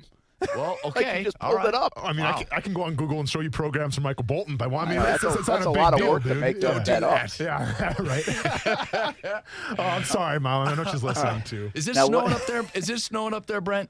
Nah, it's actually raining. It's like 42 and raining. Yeah, it's raining down here, and we've got Burrish outlining exactly how much we're going to get, tracking the rain and when it's going to end, and then the cold weather that comes behind it. But it's all relative because it's not going to be as cold as Indy, that's for sure. That is good. And then we tweeted out this crazy video. If you haven't seen it, I'm pretty sure I retweeted it, but I will for sure by the time I'm done talking to y'all now. But it's from Jacksonville Beach. They just released surveillance video of these two bicyclists riding their bikes this morning, and a car just went right. They were able to jump off their bikes a split second before the car just plows right over. You can hear the crunching of the bikes. Wow. It's remarkable. And then, of course, the driver kept going. It looked like the driver hit the brakes and then thought better of stopping and said, I'm out of here. So they're looking for the driver of this car. Wow. Thank goodness nobody was seriously hurt. But it's crazy video. But when they you have see video, man, so they should be able to get that car. Well, think, right? they know what kind of car it is, but I don't think they necessarily saw the license plate. I'll have to double check that. But at this point, they're definitely looking for the car, and it's going to have some damage. Maybe not some major damage because it was bikes and it, it wasn't like hitting a car. But yeah, but somebody knows who did it. That's for sure. So we're working to track down the folks on the bikes. But that's a crazy story. And then a really cool story, I'll leave you on a positive note about this parent, and I'll leave you guessing as to the reason. You'll find out at 5, but a parent paying it forward. Really touching, bought a lady the birthday cake for her child. She was going into the bakery, and the person in the bakery said, your cake's already been taken care of. And she was moved by this. And so she wanted to find out how and why, and it's a really touching story that you'll see. Christy Turner, I think, is doing that story, and it's a really touching story. So you'll see that tonight. Yeah, that's good stuff. I always like that. That's fun stuff when that happens. And you mentioned David Ayers, by the way. I have got to tell you, I'm a Caniac. You're in love with this story. I feel like you've tweeted more about this story than his parents. Stop. No, he did a news conference today in Raleigh. It was like 25 minutes of the most compelling television because you're watching this 42-year-old dude. He is the guy who he doesn't drive technically the Zamboni anymore. He used to drive it, but he loves the whatever. But he's just your regular dude. And now he's been thrust in the spotlight, and you just can't get enough of this guy. He is just the nicest, humble human being. And then for what he was able to do, and I talked about this yesterday a little bit, but dude, the goalie position, in my opinion, like we always talk about the quarterback position being the most important in all of sports, right? Because it's the double standard. But the goalie position, you could argue, is even more important because like you look at the goalie position of if a guy even looks at a goalie wrong, you're ingrained as a hockey player to go after that guy, right? Like that's the general, that's your captain. He's the goalie. It's a special position, man. For someone to come up off the streets, like you were saying, man, and to fill that role and to win a game, insane, dude. Yeah, and his stuff's in the Hall of Fame now. It's so great. And he was on Colbert last night on CBS 47. He's like Good Morning America. He's everywhere. It was great. Cool stuff. That's pretty good. Awesome stuff. All right, John Bachman, Tanika Hughes, Mike Burrish, and we'll have team coverage from the NFL Combine on CBS 47 and Fox 30 coming up tonight, 5 p.m. until 7 p.m., 10 p.m. until 11:30 p.m. All your news, weather, and sports. Action News Jack, CBS 47 and Fox 30. When we come back, the Jags like their offensive line way more than you do. Hear why when we come back. Action Sports Jacks on ESPN 690. Live from Indianapolis on the road once again, this time at the Combine. Action Sports Jacks with Brent Martineau on ESPN 690 is brought to you by Best Bet Jacksonville and Orange Park. Now, the First Alert forecast on ESPN 690. Rain heavy at times, along with a few rumbles of thunder into this evening. And then a mostly cloudy late night as the rain diminishes. Showers redevelop Wednesday afternoon and evening, but still mild, 70 to 75. From the First Alert Weather Center, I'm Action News Jax Chief Meteorologist Mike Burrish. The Weather Center is brought to you by Beards Diamonds, where for a limited time, 0% financing store-wide. Find out more at beardsdiamonds.com. ESPN 690 Sports Center Update. I'm Jake Mitchell. The Jaguars D-line will look a little different next year. The team has declined to pick up Marcel Darius's contract option of $19.5 million for next year, so it looks like the run stuffer is on the move. Emergency backup goalie David Ayers is a viral sensation after coming into a North Carolina Hurricanes game and saving the day. Got a little bit of weak in the legs for a bit there, and obviously let 2 goals in right off the hop, which wasn't ideal. But You guys helped me settle down and got the win. Governor Roy Cooper of North Carolina named David Ayers an honorary North Carolinian. Stay connected with ESPN 690 while you're at work by listening on ESPN690.com. The best kept secret in tires is TireOutlet.com. Tire Outlet offers wholesale prices with premium service. TireOutlet.com always has a safety-first focus. With locations throughout the First Coast, there's no need to go anywhere else for tires and service. You earned it. We double it. This week, Family Kia of St. Augustine will double your tax refund. Now, your $500 tax refund is worth $1,000. Your $1,500 tax check doubles to $3,000 towards a brand new Family Kia. And our selection has never been better. Right now, you can own a new 2020 Kia Sorento LX from just $20,999. That's a brand new Kia for under $21,000. And Family Kia wants your trade-in. No matter what you owe, we'll take it. No matter what it looks like, we want it. And we'll give you up to $5,000 over book value on the spot. So make the most of your hard-earned refund. You earned it. We double it. Take the short drive on I-95 and get double your tax refund. This week at Family Kia on US 1 South in St. Augustine. FamilyKia.com. Double discount applied in the form of dealer discount up to $3,000 total. Offers cannot be combined. Sorrento price excludes tax, tag, and fee. See dealer for details. Expires into this month. 3, 2, 1. The countdown to the 50th Daytona Supercross is on. The high-flying, heart-pounding action happens Saturday, March 7th at the World Center of Racing. Get closer to the action than anywhere else on the Monster Energy AMA Supercross circuit as the top racers go bar to bar at Daytona. Don't let another second pass you by. Get tickets and trackside access by calling 1-800-PIT-SHOP or visiting DaytonaInternationalSpeedway.com. I'm Thea Jeffers, owner of Breezy Jazz Club and T-Works Interior Decorating. It doesn't matter where you come from, it's possible to own your own business. But starting a business isn't easy. The Jacksonville Women's Business Center helped give me the confidence to keep going when the going got tough. At JWBC, I got the training, networking, and support I needed to help me reach my goals. To find out more about how JWBC can help you, visit jaxwbc.com. Hey, what's up, everybody? This is Austin Lane from Action Sports Jax. Thanks for making ESPN 690 the fastest-growing sports station in Jacksonville. It was a lot of fun playing for the Jacksonville Jaguars for 3 years, and I'm having just the same amount of fun on the radio every single day with ESPN 690. So I'm reaching out to you to be part of our team and grow your business with ESPN 690. Give us a holler at 245-8732. That's 245-8732. We look forward to hearing from you and hope you join the team.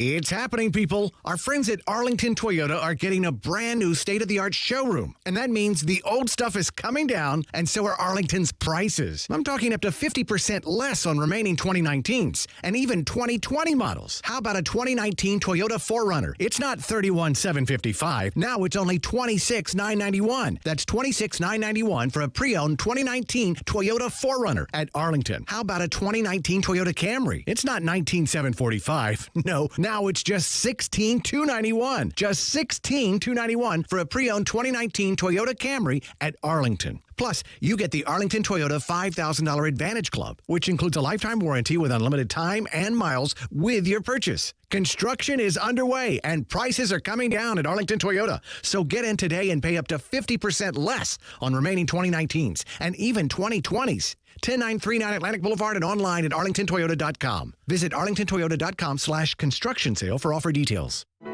It happens only once every 4 years, and it's happening this Saturday.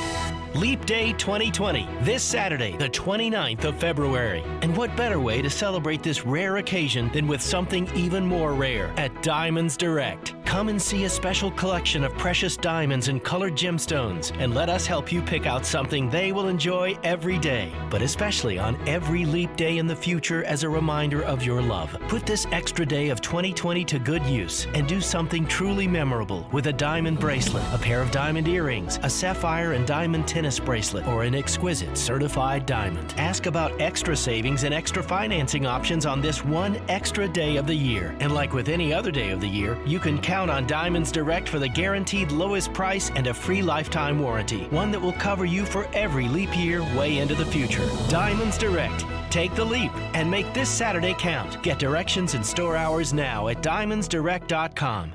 Hi, I'm Dr. Amy Pollock of Mayo Clinic. Did you know that cardiovascular disease is the leading cause of death for Americans? Yet almost 80% of cardiac events can be prevented through lifestyle changes. February is Heart Month, and the American Heart Association encourages you to live heart healthy and know the warning signs of heart disease. Visit heart.org and get the information you need to save your life or the life of someone you love. That's heart.org. Mayo Clinic is a proud sponsor of the American Heart Association.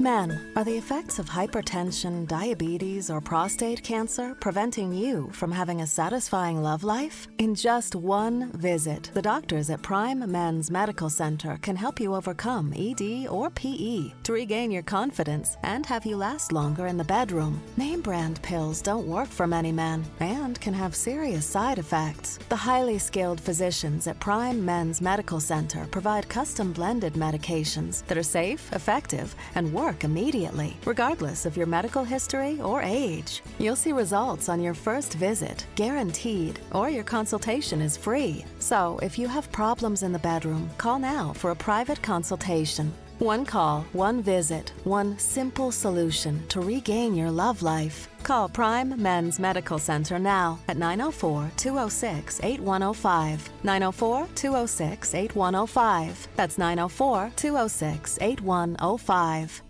Hey, boss, have you heard? More dirt about the Ding Dong Doorbell Company. Uh-oh, what is it now? Get this. Some software engineer for the parent company has called for the immediate and permanent shutdown of the company because of privacy issues. Whoa, this is huge. Yeah, you just can't keep track of all the hacking stories. Oh, and they just fired employees for spying on customers. You realize this is bad news for us crooks, right? What do you mean, boss? Think about it. When these Ding Dong Doorbell customers finally get fed up, they could end up going to SafeTouch. Oh, no. Yeah. Once folks compare the cheap, unreliable, and vulnerable DIY system to a SafeTouch system, then we've lost them forever. Boss, we gotta hope this Ding Dong Doorbell Company stops messing up. Exactly. Because we gotta stick to the Crooks Are Us motto. Stay away from SafeTouch houses. Crooks know to stay away from SafeTouch houses. Hi, I'm Lester Jackson, president of SafeTouch Security Systems. No one beats our technology or our price. Call SafeTouch today at 888-723-8682 or go to safetouch.com. State license number EF233. It's happening, people. Our friends at Arlington Toyota are getting a brand new state-of-the-art showroom. And that means the old stuff is coming down, and so are Arlington's prices. I'm talking up to 50% less on remaining 2019s and even 2020 models. How about a 2020 Toyota Corolla? It's not $18,095. Now it's only $14,991. That's $14,991 for a pre-owned 2020 Toyota Corolla at Arlington. And if you've got to have a 2019 Toyota RAV4, it's not $24,195. No. Now it's $21,581. Just $21,581 for a pre-owned 2019 Toyota RAV4 at Arlington. Plus, you get the Arlington Toyota $5,000 Advantage Club, which includes a lifetime warranty with unlimited time and miles with your purchase. Construction is underway and prices are coming down at Arlington Toyota. So get in today and pay up to 50% less on remaining 2019s and even 2020s. 10939 Atlantic Boulevard, online at arlingtontoyota.com. Visit arlingtontoyota.com/construction sale for offer details. This message is sponsored by the Florida A&M University Medical Marijuana Education and Research Initiative, the Florida Association of Broadcasters, and this radio station. Where I'm from, marijuana is legal. Can I use it in Florida? Nah, it's illegal here. 20 grams or less is a misdemeanor, and more than 20 grams is a felony.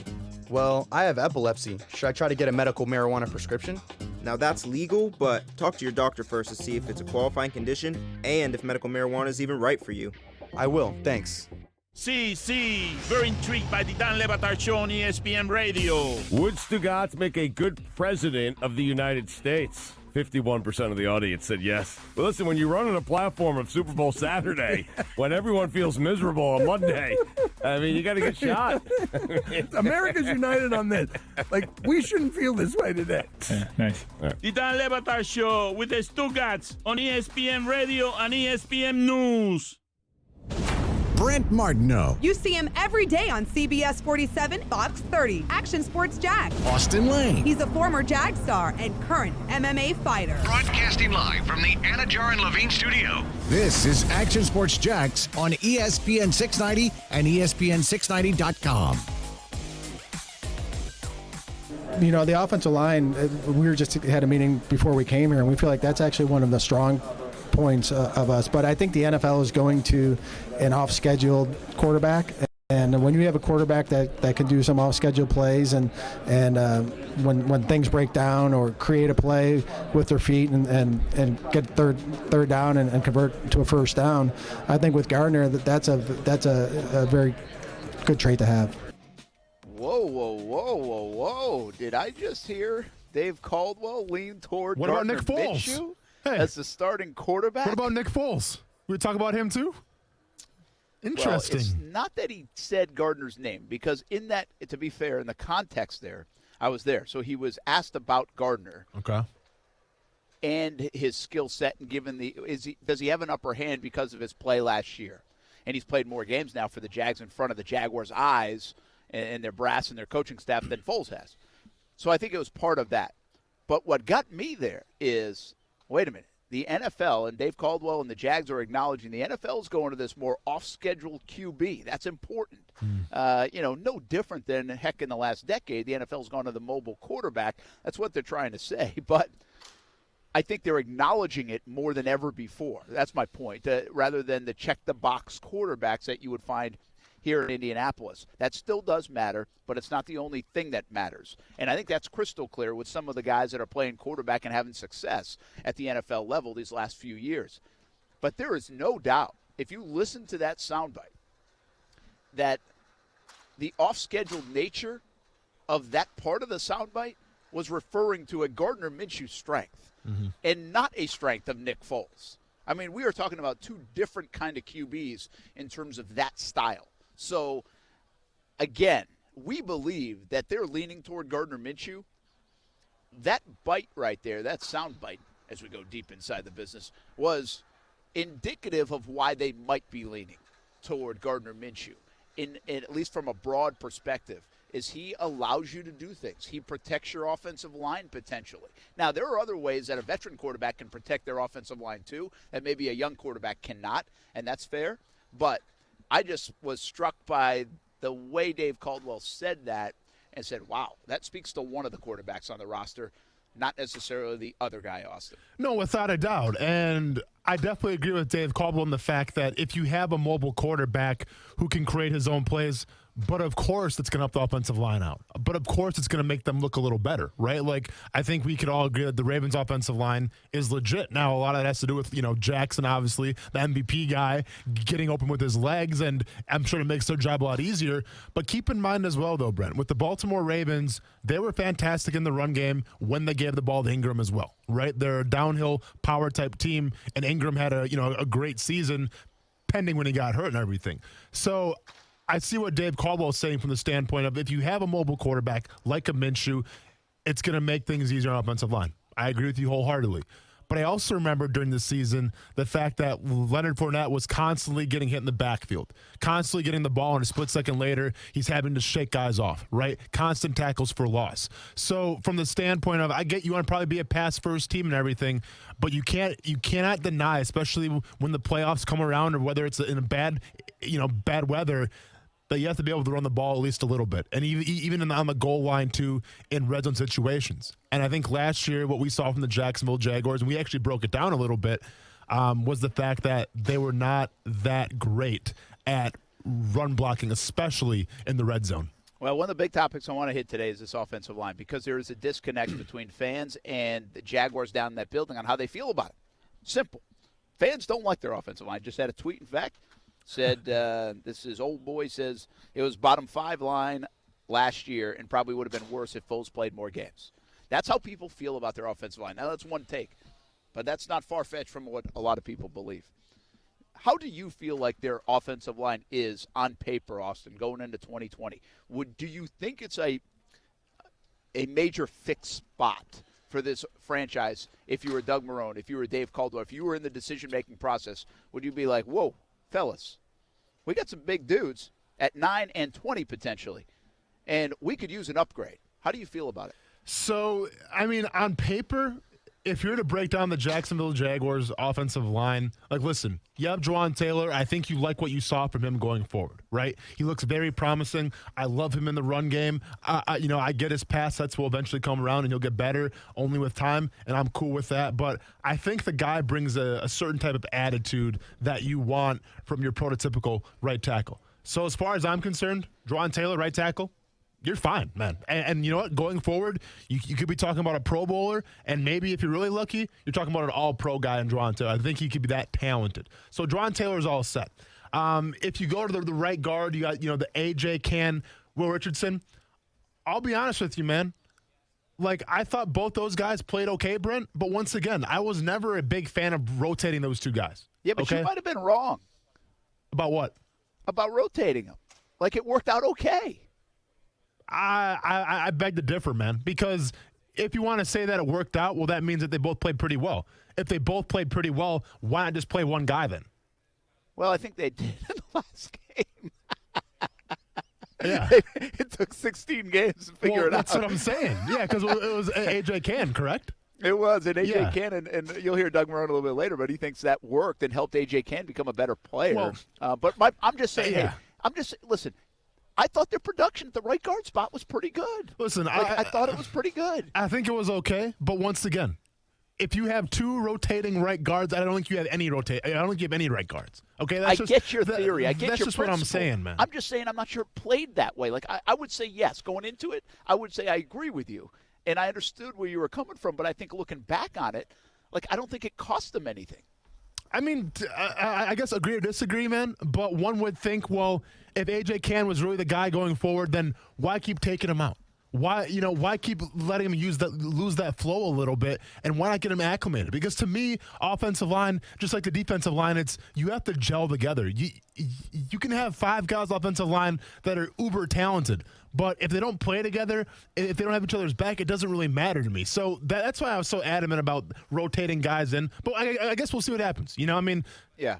Point blank, I mean, A.J. Can played his best game of the season, probably last game of the season. And the offensive line was really clicking. And obviously they passed a lot more than they ran, but obviously the offensive line looked pretty legit against the Colts. I think if you look at the center position, Brandon Linder, for what he's getting paid, Brent, is he a top 3 center in the NFL? I would argue probably not, but I'm not concerned with him. Okay? Like, as long as he can stay healthy, he's fine. Is he a top 6 or 7 center in the NFL, you think? You know what? When I watch Brandon Linder on film, I don't go, oh, there goes Brandon Linder again messing. He's to That's me usually a compliment to an offensive line. Especially a center, though, too, right? Where the center position, it's kind of a funny one, Like, I can sit here and I can say Jason Kelsey's the best center in the NFL.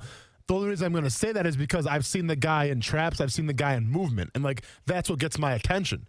Yeah. Brandon Linder doesn't do that, all right? And the Jaguars aren't really a pass-happy, screen-happy type of team. So it's hard to really see what he has to offer at his disposal. But I think with what they ask him to do, I think he does a pretty good job. So I'll say Brandon Linder's fine. I'm not worried about him. I don't think he's top 3 anymore. I'm going to find that out. But he was at one time. I think he was the highest-paid guy in the league. But now with the money changing, he's probably not that. All right, move on to Norwell real quick. So with Andrew Norwell, listen, I think when I describe Andrew Norwell, I think he's adequate.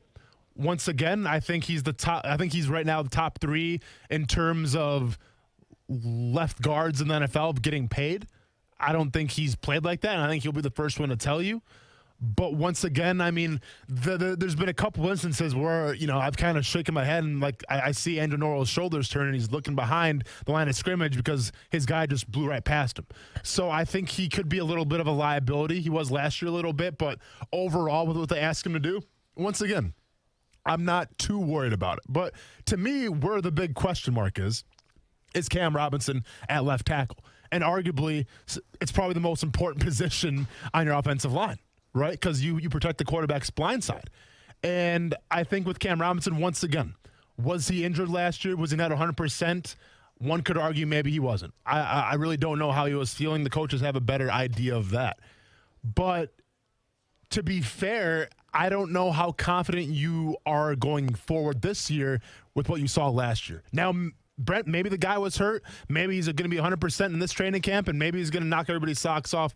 We'll see. But I'm just saying from what we've seen on film so far, injury or no injury, I think, the left tackle position is a little bit of a liability. So I'm not confident with that spot right now. I'm not confident, with a backup if it was going to be like, is Cedric Oboye still on the team as well, correct? I think so. I got to check Oboye's status. I should know that. So, I'm not the most uber confident with him either. So I think left tackle could be a question mark for sure. And then it can beg the question, well, if you still want to keep Cam Robinson, can you move him to guard? I don't think he's ever played guard before. No. So there's always that conversation as well. But I would say right now, left tackle, maybe Norwell, and A.J. Cann, assuming that he maintains his starting role and doesn't rotate, those could be question marks. But overall, to kind of echo Dave Caldwell's sentiments a little bit, I'm not overly concerned, but it can definitely get better. All right, so here's the deal. By the way, Brandon Linder, now the 13th highest paid center in the league. There you go. I didn't realize it had dropped that far down. So they're getting that kind of play at the very least, and probably okay play and better than that kind of play at this stage of his contract, I would say. And last year he stayed healthy. That's been a big problem for Brandon Linder if you look at his whole resume. There's a lot that goes into the offensive line. I've always said this. I'm not an offensive line guru. I can't tell if a guy's playing well or not. You have to refer to the experts. You have to trust what people say who you talk to. I do think a big part of it, much like they mentioned quarterbacks being able to go off schedule and help protect an offensive line, and some would say a pocket quarterback helps an offensive line because the offensive line always knows where they're at. They're not looking around trying to find their guy who's running out of the pocket. So there is a sense of that. But I also think play calling comes into play big time in the offensive line. And if you go back to that Indianapolis game where Foles was set up to fail, in my opinion, they did not hand it to Fournette. He threw it 47 times. I just thought that was an instance. I think he only got sacked twice, but it felt like he got sacked 20 times. That was an instance where the offensive line is on their heels because they had no run game. This was a close game going into the third quarter. They're passing all the time, and you got a guy that's just coming back from injury and doesn't move very well to begin with. So I thought the play calling there really put the offensive line in a tough spot. And I think there are people in the building that would say the same. So that whether that's an excuse or it's right on the money, well, that we can debate that. But that was an instance of it. Anyway, the whole conversation here is this disconnect between Jags fans and everybody who feels about the offensive line and the Jags. Listen to Caldwell's response when I asked him about the offensive line earlier today. You guys like your offensive line. Mm-hmm. It might be one of the biggest disconnects from everything we hear outside the building. Well, I think it's like nobody likes your offensive line. I think that's an easy easy thing for. I don't think we're alone in that fan base. I think if you look across the league, and the number one complaint with a lot of teams is probably their offensive line, but. Leonard was, I don't know where he finished from a rushing standpoint and where we finished from a team, but we were able to run the ball effectively, pass protect effectively, and I think Cam Robinson coming back and being healthy for a full off season. Andrew actually played at a high level. Linder probably played at an extremely high level as a center. AJ and Will did a nice job as a rotating guard, and we have a guy that we feel like has a very high ceiling in Jawan Taylor. So I think Doug feels like that's one position group that could be even better this year for us. That's Dave Caldwell earlier today here at the NFL Combine in Indianapolis. We'll talk about his comments right there, what it means for them in the draft, especially the first round, the early rounds, where they could add to their offensive line, and also get Doug Marrone's thoughts on the big heavy guys up front, how he feels about them going into 2020. Because, quite frankly, that's most important. He's got to win football games. And what does Doug Marrone, an offensive line guy, feel about his group that he has? We'll get to it next. Action Sports Shacks on ESPN 690. One more hour to go from the Combine in Indianapolis. Action Sports Shacks on ESPN 690.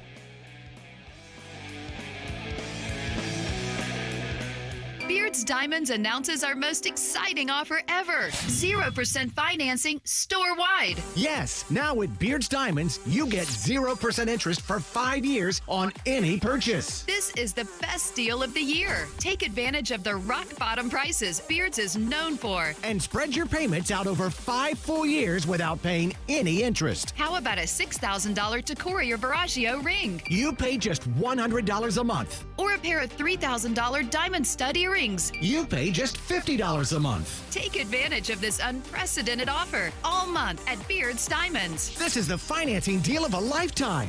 Get her that designer setting she's been dreaming about and spread your payments out over 60 months. Just divide your total price by 60, and that's what you'll pay a month. Don't miss out on the best deal of the year. 0% financing store-wide. Beard's Diamonds, located at the St. John's Town Center. Or visit beardsdiamonds.com. Where exceptional is affordable. Slip and falls can be embarrassing, leaving you in pain and feeling like you've lost control. I'm Glenn Levine from the law offices of Anajar and Levine. After a fall, document the scene by taking photographs. Make sure to get medical attention for any injuries you may have. If you've been injured in a slip and fall, call the law offices of Anajar and Levine at 904-600-4000. That's 904-600-4000 for a free consultation. And take back control of your life. Office in Jacksonville. Hey, what's up, everybody? This is Austin Lane from Action Sports Jax. Thanks for making ESPN 690 the fastest-growing sports station in Jacksonville. It was a lot of fun playing for the Jacksonville Jaguars for 3 years, and I'm having just the same amount of fun on the radio every single day with ESPN 690. So I'm reaching out to you to be part of our team and grow your business with ESPN 690. Give us a holler at 245-8732. That's 245-8732. We look forward to hearing from you and hope you join the team. ESPN Radio Sports Center. I'm Christine Lisi. Here's what's happening. Yankees right-hander Luis Severino needs Tommy John surgery and will likely miss the entire 2020 season. Right now, New York's rotation, Garrett Cole, Masahiro Tanaka, and Jay Happ in 2 openings until James Paxton returns from back surgery and Domingo Germán returns from suspension. Heisman Trophy winning quarterback Joe Burrow says he will not throw at this week's NFL Combine. Likely will throw at LSU's Pro Day April 3rd. Burrow also addressed speculation he won't play for the Bengals should they draft him first overall in April. Said whoever takes him, he's going to show up.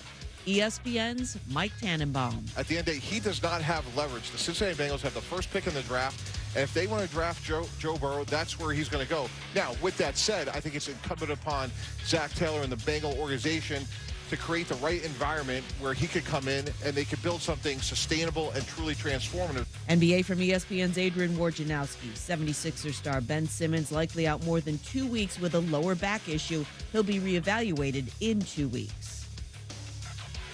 You love iced tea. It's smooth and refreshing with just the right flavor. You also love to be a little twisted. That's why Twisted Tea Hard Iced Tea has everything you love. Because it's made with real brewed tea and a kick. Twisted Tea Hard Iced Tea. Be a little twisted. Drink responsibly.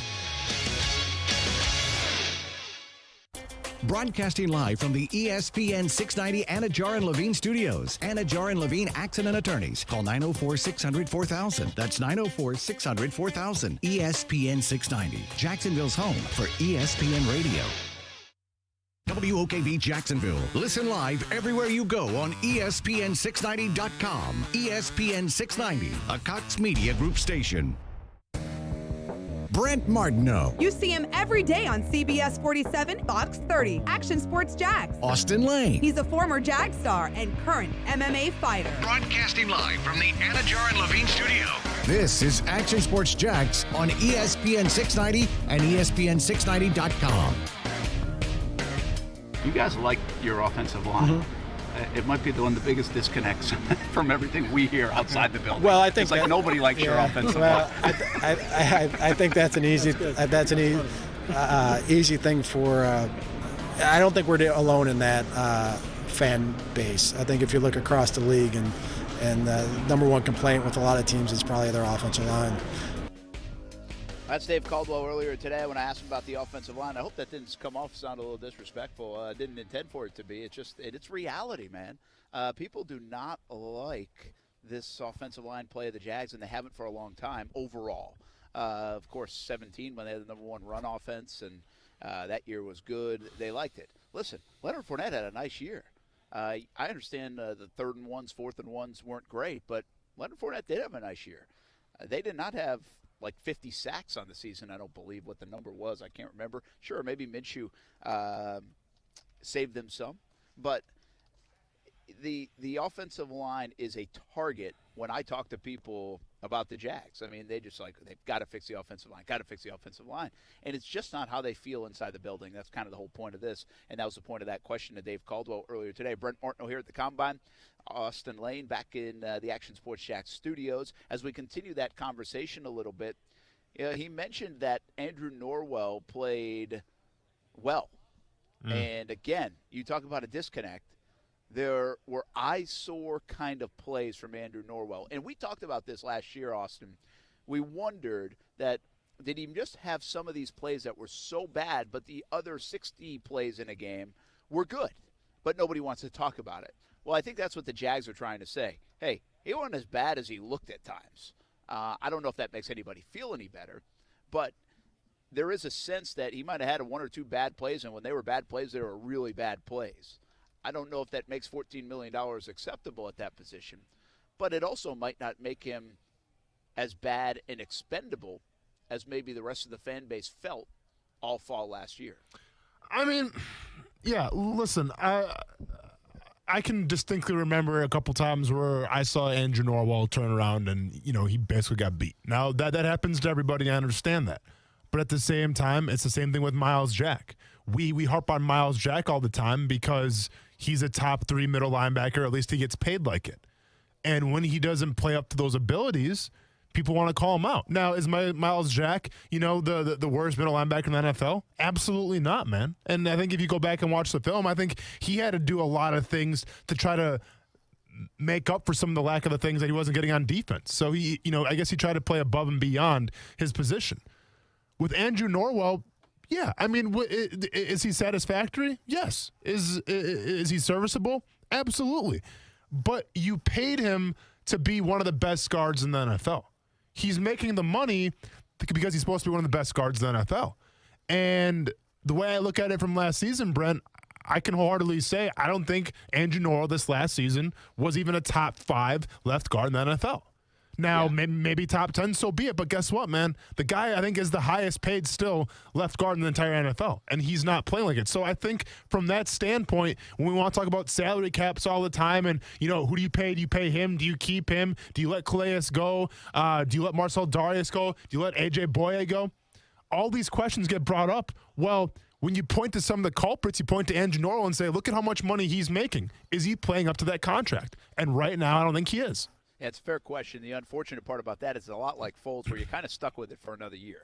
Sure. The way that thing's structured, I think it's $9 million in dead money, so it really doesn't make a lot of sense to give way to that contract like it might to some of the others, and that's just the nature of the business sometimes, and that's why he also has to play well. You need your big money guys to play like big money guys, and I would agree with you there. It felt like at times Norwell didn't, even if they want to tell me that he graded out okay. And again, that's kind of in the eye of the beholder, right? But these guys are making decisions with their jobs on the line, and they like this offensive line. That's the moral of this story.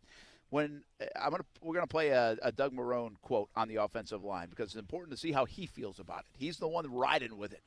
He's the one that's going to make a quarterback decision around what kind of offensive line he has. But I want you to think about, and on the other side of this, we'll talk about it. Jags have pick number 9 and pick number 20. There are some good offensive linemen in this draft that would be taken in that kind of area of the draft.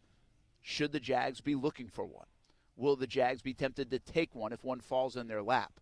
Is it a good investment in 2020 for this franchise? So think about that on the other side of what Doug Marrone has to say when we talked to him earlier about the offensive line, and it starts with his thoughts on Cam Robinson. I'm excited about not just Cam, but really everyone on that line. I think we have some young guys in there that I think even a couple of those, I think that as a group, I'm looking for that group to really step up. I think that they've put in a lot of work. They've been working hard. I'm sure in this offseason, that's the type of people they are. For Cam, I'm really excited because, you talk about a player that, did a nice job for us his first year and his rookie year, but then hadn't gotten injured. And when he had gotten injured, he really didn't do anything until he came back, and then we had to get him ready to play. And I think that's a difficult situation for anyone, for a coach, for the player, because you're trying to get him ready to play, and you lose sight of all these weeks of work where you create the foundation of your discipline and for your technique. So now Cam is healthy. So now I'm really excited to see where he's at. He's been through all this stuff. I think early on he struggled a little bit, but really came on at the end of the year. So now he's healthy. So I'm excited to see how he comes back. That's Doug Marrone earlier today on Cam Robinson and the rest of the offensive line. Once again, you can tell he's got an excitement level about him. Whether you think so or not, he does, and his job's on the line. Yours isn't. So I find that part of this storyline and this offseason fascinating. But what it does is it opens up options at 9 and 20. If you went into or came out of last season and said, we need a left tackle, well, guess what? Listening to the Jags today, they ain't taking a left tackle in the first round. It's not happening. Doesn't look like it. They like what they've got. So what that opens them up to defensive line and linebackers and corners and all these other positions. And in my opinion, it eliminates a spot. We know they're not taking quarterback. And now you can pretty much say they're not taking offensive line. There's no tight ends to take in the first round. You can start looking at the positions and say, hey, I kind of know where the Jags are going. And it looks like they're going on the defensive side of the football, D-line, linebacker, corner, somewhere in that realm, depending on who falls to them. But I think that draft starts to shape up a little bit with some of the comments, Austin, about that offensive line, because that looked like a spot that might have holes to fill coming out of last season. Yeah, and listen, at the end of the day, the front office, the coaching staff, they can love the offensive line, and so be it. Great. That's fantastic.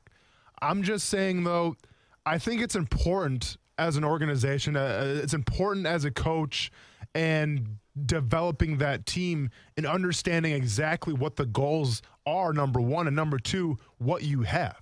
Okay? Like, Leonard Fournette is a bell cow running back. Don't get me wrong. But he's not Saquon Barkley, okay? He's not Alvin Kamara, and he'd be the first one to tell you that. He's not going to be that guy that's going to make 2 or 3 guys miss out of the backfield. Now, sometimes he may lower his shoulder, fall forward, and be able to do that. But he's not like that elusive guy like Saquon Barkley is, where even if it looks like he's dead to rights in the backfield, Saquon Barkley can bust one out for 99 yards, touchdown. It is what it is. From that perspective, you have to approach it like you do with Derrick Henry.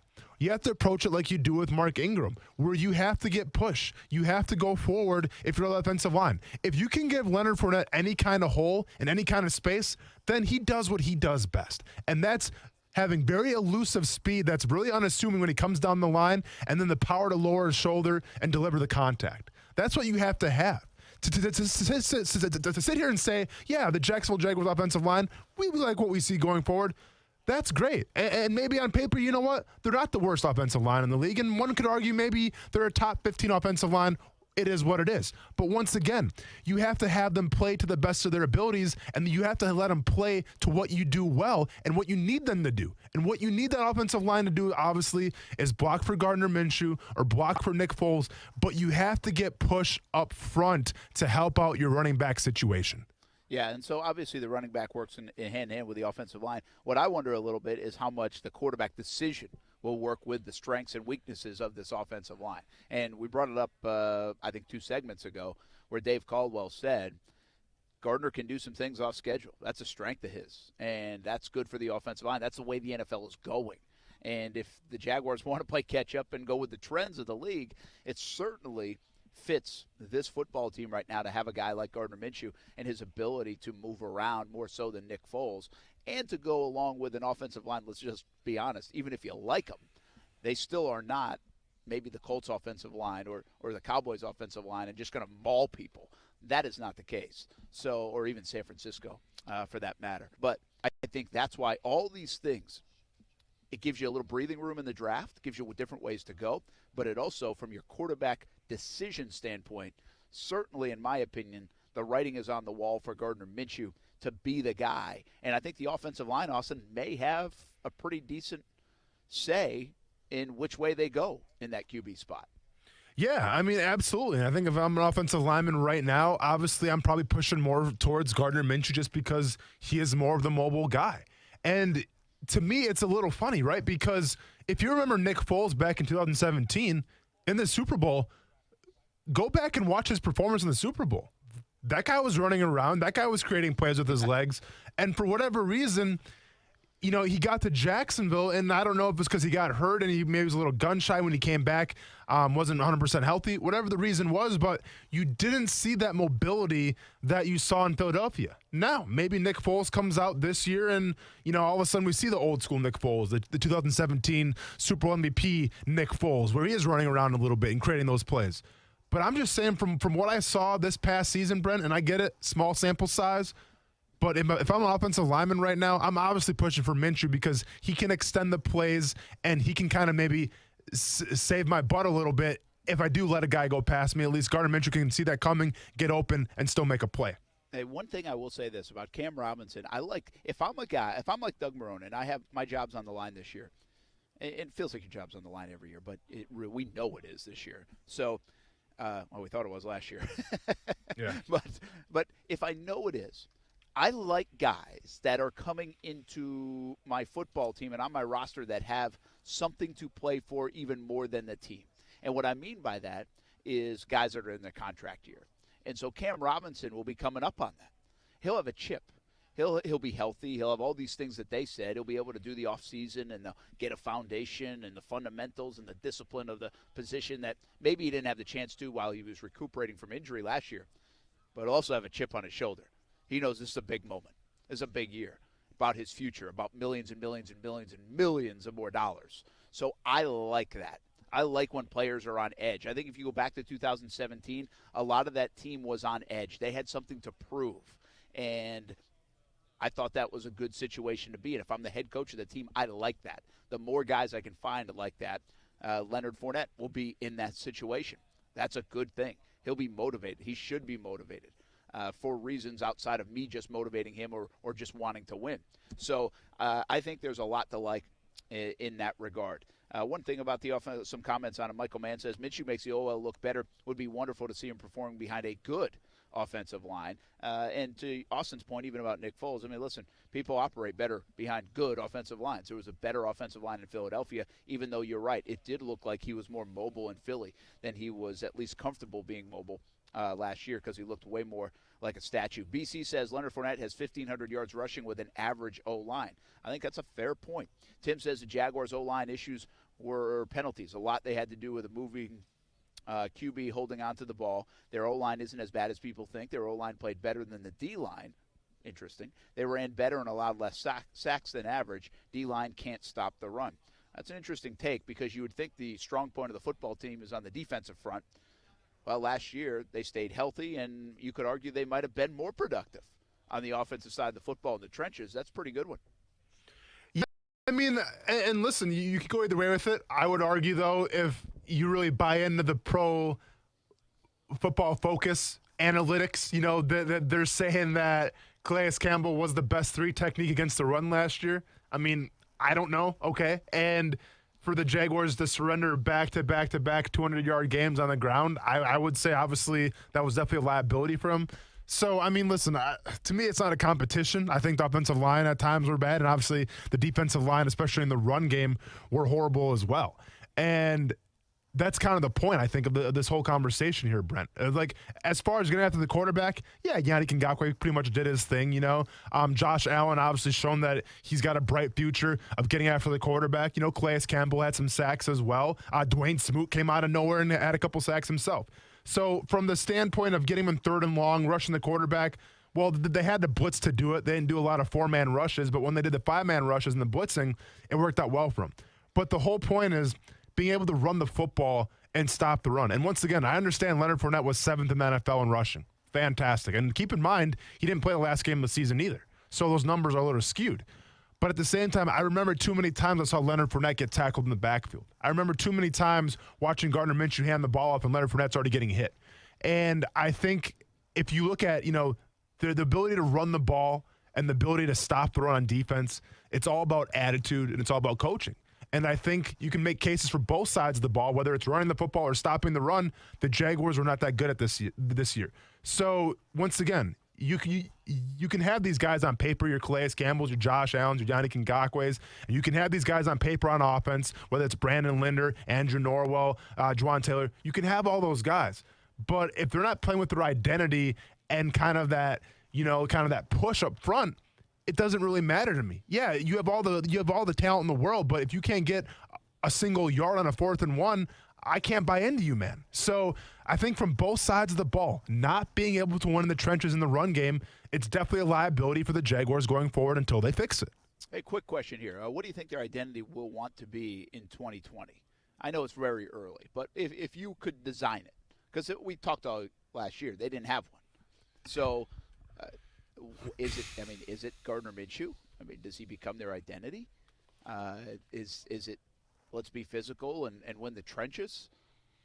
Listen, what would you preach? I understand you're a big run the ball, stop the run guy. I am. But based the way you can't do that if you don't have the horses to do that, or if you're not confident in doing for sure. But to be fair though, Brent, you can't be a pass happy team if you don't have a tight end or a change of pace back either.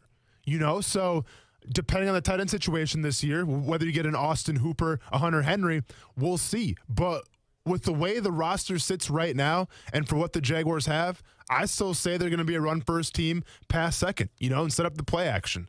I know it's not the most exciting brand of football out there, and I get Gardner Minshew's, he's definitely surging into this season.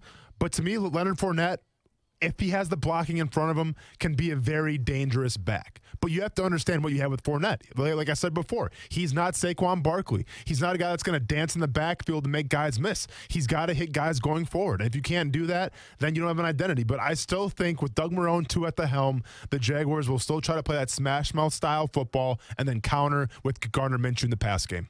Let me ask you, and that's a fair question, what they have, but what you can build. You have 9 draft picks. You have some money in free agency. You can still make some moves.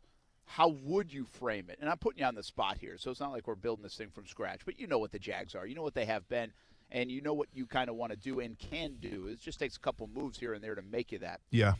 I mean, do you still want to be that? Is that your most effective way to be? So my point is, okay, you can be the play action, pound the ball, be that tough-nosed football team that they were in 2017, that they probably wanted to be in 18, 19, and just didn't pan out.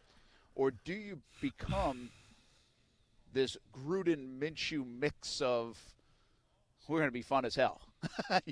Sure. I mean, and you go get the tight ends. You trade for tight ends. You free agency get tight ends. You draft tight ends. You get another receiver. You get that change of pace back.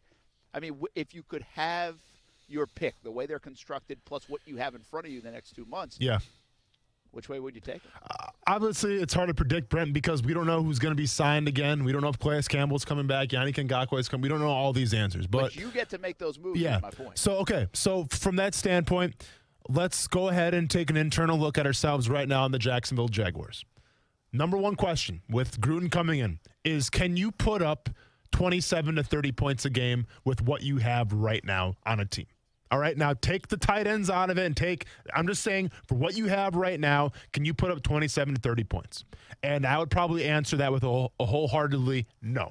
Okay, so from the way I look at it right now, and even if you do bring in Austin Hooper or you bring in a Hunter Henry, we'll see how that pans out. But right now, the way the Jaguars sit with their offensive line, with their tight end situation, with their wide receivers, yes, DJ Chark was the guy. Can Dede Westbrook make a step going forward? Chris Conley, you know what you get with him. Can the Jaguars put up 27, 30 points a game? And I don't think so. So then you have to ask yourself, well, if you can't do that, then what do you have to do? And to answer that question, I think you have to run the ball and being able to get the other offense, your opposing offense, off the field. That's with a solid defense. So if I'm the Jacksonville Jaguars, and once again, I'm kind of put on the spot right now, but if I had it my way, I would try to secure as much of the defensive line as possible. Now, Marcel Darius, probably going to be a casualty of the war. And we thank him for his service, but unfortunately, we can't afford to keep everybody, so Darius is gone. I'm going to try my due diligence to keep A.J. Boye. Obviously, Yannick Ngakoue, I'm franchise tagging him, and it is what it is from that standpoint. And then if Calais Campbell is willing to take that pay cut, then I'm going to bring him back as well. Now, Calais Campbell, and he has every single right to want the money that he's owed, then so be it. Calais Campbell, thanks for the memories, but we got to let you go. And then that's when I focus on re-upping in the draft, especially that first pick, Derek Brown, possibly, maybe Kinlaw if he's there. But I'm building in the trenches, Brent, and I'm building on the defensive side of the ball. And my goal is going to be the same goal that it should have been last year, where I'm going to run the ball, I'm going to pass when I have to, and I'm going to try to play solid defense. Here's the deal. I feel like I've seen that movie, or at least the attempt of that movie, or the trailer to that movie, for every year I've been in Jacksonville. I feel like that's what they've wanted to be. And in 17, it worked. In 2010, your rookie season, it worked to a degree as well. And it's not like, hey, the NFL's changed, so catch up. I think it's more, let's see what we have in this kid in Gardner Minshew, but let's surround him with things that will make him successful. Let's also start putting our dollars toward the other side of the football. And like you said, draft and go young on defense with still a couple of good players, like really good players. Potentially Calais stays, I would say, and Miles, you hope that he bounces back. Yannick Ngakoue is still here for at least this year under the franchise tag. That's what I've got to assume. So you have at least a defense that you can at least have some confidence in, even if it's not dominant. But I'd almost like to see this whole shift, man. Go get the tight ends, whoever and however many it will be. Go get another weapon on the outside. Go get that change of pace back that you're talking about. Give Gardner Minshew the weapons to be as successful as he possibly can, but he can make no excuses because you said, I went and got this guy, this guy, this guy, and this guy, put him around it, and developed this entertaining kind of offense. Let him be the personality of the football team. Don't hide that. Don't take that away with handoffs and potential play actions. Embrace that instead. And I think I would lean toward that. And I think the Jags right now are at a crossroads where they can decide which way they want to go based on the cuts they make and the investments they make over the next couple of months. But I would, in 2020 right now, I think I would lean that way. Well, and let's be honest, Brent, in terms of identity of what Jay Gruden likes to do, man, that guy loves to throw the ball around. All right? And now, granted, maybe personnel had something to do with that. But of all the Redskins seasons that I watched with Jay Gruden at the helm, obviously tight end is a big spot, right? And Jordan Reed, when he was healthy, he was that guy. Unfortunately, he had a lot of concussions, a lot of ankle issues. So, their tight end spot was a little faulty just because you had Vernon Davis, who's on the back nine of his career, so they couldn't get going in the tight end position. But you want to talk about it in terms of passing, spreading the ball around. I mean, to me, the Jaguars are built for that, right? Because I get it. DJ Chark, he's probably going to be the number one receiver going forward, as he should be. He's the Pro Bowler, okay? And depending on how Dede Westbrook can do, and obviously Chris Conley, I mean, those are three guys that they may not blow your socks off, but they're all dependable. And then maybe you could sprinkle on maybe like a draft pick later on in the round or whatever, maybe more of a speedster guy, whatever it is. But my point is, to prove your point, Brent, yes, Jay Gruden is kind of that pass-happy first type of dude. And I think if you look at what you have in Jacksonville right now with the wide receiver position, he's definitely intrigued by it. And I think if you look at Leonard Fournette in the passing game, Gruden's definitely intrigued by it.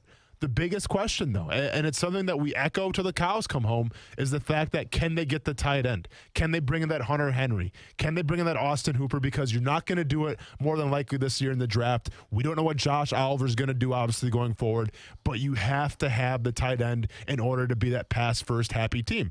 And if you can bring that guy in, then more power to you. But until that happens, Brent, I have a hard time believing that's the way the Jaguars are going to go. Yeah, we're going to talk more tight ends tomorrow because I asked the questions of Marrone and Caldwell about it, but also Austin Hooper. Brace. Did I just say the Atlanta Braves? The Atlanta Falcons are going to make the Atlanta Falcons are going to make him available. It looks like so. Yeah. He will be a free agent and be a target potentially the Jaguars could chase. One other note I thought was interesting, and maybe right, the DJ Chark kind of year, the second year. Whoa. Where did that come from? Sure. They are relying and banking on and hoping and fingers crossed that Josh Oliver has that kind of year. Well, maybe even a Quincy Williams has that kind of year. And if they can get that, well, that changes everything, especially on the offensive side with Oliver. Here's the one thing, though, Brent, about that. And I always say it. You make your most strides from your first year going into your second year. The problem with Josh Oliver, though, and I get it, injuries happen, man, but the problem with Josh Oliver is the fact that he didn't really get any playing time this past season, right? He didn't really get a lot of practice time because he was always hurt. So essentially, in my eyes, yes, he's acclimated himself to how the NFL works in terms of meetings and things like that. But in terms of on the field, to me, still rookie. All right, we come back. Some of your thoughts on social media about these topics that we've been talking about. Also, isn't it nice that Seminoles fans finally realize they have a basketball team in Tallahassee? We'll get to that. Yes, they do play basketball in Tallahassee. Everybody is just learning this now. We'll talk about it on ESPN 690 when we come back. Action Sports Jacks with Brent Martineau on ESPN 690 is brought to you by Best Bet Jacksonville and Orange Park. Now, the First Alert forecast on ESPN 690. Rain through this evening will be heavy at times as temperatures drop to near 60 degrees. More rain on Wednesday, especially in the afternoon. From the First Alert Weather Center, I'm Action News Jack's Chief Meteorologist Mike Burrish. The Weather Center is brought to you by Beards Diamonds, where for a limited time, 0% financing store-wide. Find out more at beardsdiamonds.com.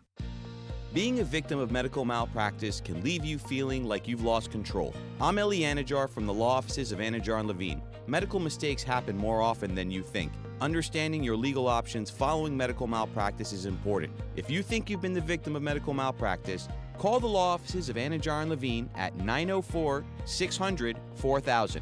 That's 904-600-4000 for a free consultation. And take back control of your life. Office in Jacksonville. It's a leap year, so leap into savings now at your neighborhood Ace. Wild Delight Birdseed, your choice of 3 blends, just $9.99 each. In colder weather, high-energy suet is an especially good bird food, now 69 cents per packet at Ace. Fertilome weed and feed for St. Augustine grass, just $19.99 per bag. For fertilizers, garden soil, potting mix, mulch, and more, shop your nearby Ace Hardware. Find great deals and the location nearest you at acehardware.com. Sale ends March 2nd. Ace is the place with the helpful hardware, folks. Hey, everybody, this is Brent Martineau. My family and I invested in a Connecticut system from CGC Water a while ago, and we're so glad we did. The team at CGC Water makes it so easy to get the best quality water running through my entire home and the best tasting drinking water right at my sink. And it even makes the coffee taste better. Do yourselves a favor and start the new year off right. Financing options available with approved credit. Call 904-694-2424. Tell them Brent sent you or visit cgcwater.com, your local authorized independent Connecticut dealer. It happens only once every 4 years, and it's happening this Saturday. Leap Day 2020, this Saturday, the 29th of February. And what better way to celebrate this rare occasion than with something even more rare at Diamonds Direct. Come and see a special collection of precious diamonds and colored gemstones, and let us help you pick out something they will enjoy every day, but especially on every Leap Day in the future as a reminder of your love. Put this extra day of 2020 to good use and do something truly memorable with a diamond bracelet, a pair of diamond earrings, a sapphire and diamond tennis bracelet, or an exquisite certified diamond. Ask about extra savings and extra financing options on this one extra day of the year. And like with any other day of the year, you can count on Diamonds Direct for the guaranteed lowest price and a free lifetime warranty, one that will cover you for every leap year way into the future. Diamonds Direct. Take the leap and make this Saturday count. Get directions and store hours now at diamondsdirect.com.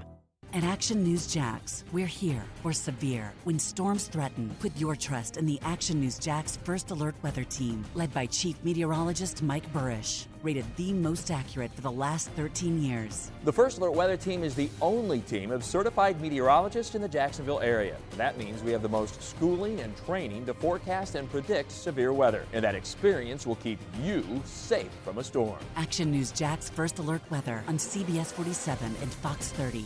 Alexa, how do I drive more customers into my business? First, people will need to hear about you. Then you need to be online where they look for you. Then you need to... I don't have time for that. I need to run my business. Okay, searching for a local team that can help. Local Solutions. Visit JacksonvilleLocalSolutions.com today. It's time for some straight talk. You know what a full court press is in basketball, right? Full defensive coverage with no holes. Well, that's the kind of coverage you get with Straight Talk Wireless. It runs on America's best 4G LTE networks, same as the big carriers, but just for a lot less. Just $45 a month gets you the unlimited plan with 25 gigs of high-speed data, then 2G, saving you up to half the cost of the big carriers. No contract. Full court coverage, half the cost. Straight Talk Wireless. Everything for less. Savings may vary. See terms and conditions at straighttalk.com. Get in the zone, AutoZone. Welcome to AutoZone. What are you working on today? So, you're having some starting trouble. Sorry to hear that. We'll help you find the answers you're looking for. We can start by testing your battery. Don't worry, it won't cost you a thing. Just bring it inside and we'll handle the rest. Testing your battery will help us know if it's time for a change or not, which means you won't waste any money on something you don't need. You can learn more about our free battery testing on AutoZone.com. Getting your job done just got easier. Restrictions apply. Get in the zone, AutoZone. Hey, boss, have you heard? More dirt about the Ding Dong Doorbell Company. Uh-oh, what is it now? Get this. Some software engineer for the parent company has called for the immediate and permanent shutdown of the company because of privacy issues. Whoa, this is huge. Yeah, you just can't keep track of all the hacking stories. Oh, and they just fired employees for spying on customers. You realize this is bad news for us crooks, right? What do you mean, boss? Think about it. When these Ding Dong Doorbell customers finally get fed up, they could end up going to SafeTouch. Oh, no. Yeah. Once folks compare the cheap, unreliable, and vulnerable DIY system to a SafeTouch system, then we've lost them forever. Boss, we gotta hope this Ding Dong Doorbell Company stops messing up. Exactly. Because we gotta stick to the Crooks Are Us motto. Stay away from SafeTouch houses. Crooks know to stay away from SafeTouch houses. Hi, I'm Lester Jackson, president of SafeTouch Security Systems. No one beats our technology or our price. Call SafeTouch today at 888-723-8682 or go to safetouch.com. State license number EF233. Alexa, how do I drive more customers into my business? First, people will need to hear about you. Then you need to be online where they look for you. Then you need to be involved in the community. Then you need to... Whoa. I don't have time for that. I need to run my business. Okay, searching for a local team that can help. Local Solutions, your local marketing team putting you at the top of mind. Visit JacksonvilleLocalSolutions.com today and let us take your business to the next level. Local Solutions, powered by Cox Media Group. Marketing solved. Hi, I'm Dr. Amy Pollock of Mayo Clinic. Did you know that cardiovascular disease is the leading cause of death for Americans? Yet almost 80% of cardiac events can be prevented through lifestyle changes. Visit heart.org and get the information you need to save lives. Say hello to your new secret advertising weapon, your own branded mobile phone number. StarStar Mobile provisions vanity mobile numbers prefixed by **, providing audiences an easy way to reach your business. Give it a try now by dialing ** Mobile from your mobile phone. That's ** Mobile. I'm Thea Jeffers, owner of Breezy Jazz Club and T-Works Interior Decorating. It doesn't matter where you come from, it's possible to own your own business. But starting a business isn't easy. The Jacksonville Women's Business Center helped give me the confidence to keep going when the going got tough. At JWBC, I got the training, networking, and support I needed to help me reach my goals. To find out more about how JWBC can help you, visit jaxwbc.com. ESPN 690 Sports Center Update. I'm Jake Mitchell. The Jaguars D-line will look a little different next year. The team has declined to pick up Marcel Darius's contract option of $19.5 million for next year, so it looks like the run stuffer is on the move. Emergency backup goalie David Ayers is a viral sensation after coming into a North Carolina Hurricanes game and saving the day. Got a little bit of weak in the legs for a bit there, and obviously let 2 goals in right off the hop, which wasn't ideal, but the guys helped me settle down, and we got the win. Governor Roy Cooper of North Carolina named David Ayers an honorary North Carolinian. Stay connected with ESPN 690 while you're at work by listening on ESPN690.com. The best kept secret in tires is TireOutlet.com. Tire Outlet offers wholesale prices with premium service. TireOutlet.com always has a safety-first focus. With locations throughout the First Coast, there's no need to go anywhere else for tires and service. I sat there and I went, all right, this is why people flirt with taking Chase Young #1 overall. Because the Saints, in a lot of instances, were doing everything right. And you can do everything right, and then you can have 1 or 2 of those absolute, tank busters. Golic and Wingo, weekdays from 6 to 10 a.m. on ESPN 690. Brent Martineau. You see him every day on CBS 47, Fox 30, Action Sports Jag. Austin Lane. He's a former Jag star and current MMA fighter. Broadcasting live from the Anna Jar and Levine studio. This is Action Sports Jax on ESPN 690 and ESPN690.com. It's been really good, and I've always encouraged, I always joke, before I drive the car off the cliff, somebody tell me to hit the brakes. So Doug's really good at that, and he's really good at being like, I want to do that. So or things he feels good about. So I encourage different opinions, and I think that's what Doug's been really good at the last couple months with us. That's a question we asked Dave Caldwell about Doug Marrone's role now and maybe more heavily involved in the personnel. Remember, the last few years with Tom Coughlin and Dave Caldwell doing their thing, Doug Marrone basically said, hey, not my job. I mean, that's what he said publicly. I think he was more involved than he wanted to let on, but that's what he said publicly. Well, not anymore. Now he is heavily involved in the entire building. He had some interesting thoughts on that. We'll get to that part of it probably tomorrow. And by the way, Dave Caldwell might have just opened himself up for, well, somebody to jump all over him before he drives this car off the some people would say it's been done. I just picture Dave Caldwell rocking, like that little thing that goes like a handkerchief that goes around your waist, like a Thelma and Louise. And I just picture him and Doug holding hands as we get to the 2020 season, and they just go for it, Brent. And we don't know what happens at the end of the movie, like in Thelma and Louise, but you hope it works out for everybody. All right, hey, I got a lot of things I want to get to, including we asked, what question would you ask, some of these draft hopefuls? And maybe something going forward. I was thinking of this when I asked about the identity. We need to set, the brand for the Jags of 2020. Everybody has a brand. Everybody's got a slogan. Sure. We should do, a contest. What would it be? For the could it be kind of like we have it, like Jacksonville Jaguars, we're just trying not to screw up, or just like ESPN 690? We're just trying to make it. We're just trying to make it. ESPN 690 slogan can you for the imagine? last year. The Jags have adopted the ESPN 690 slogan. Yeah. We're just trying to make it. Can you imagine going from back when I played, it was like Jacksonville Jaguars all in, or Stand United, or Duval, Jacksonville Jaguars 2020. We're just trying to make it. Can you imagine having to hashtag that on every post for social media? Hey, honesty. I feel like we might have just thought of a good topic, though. I like it. Like a contest. Can we give away a hat or something for a winner?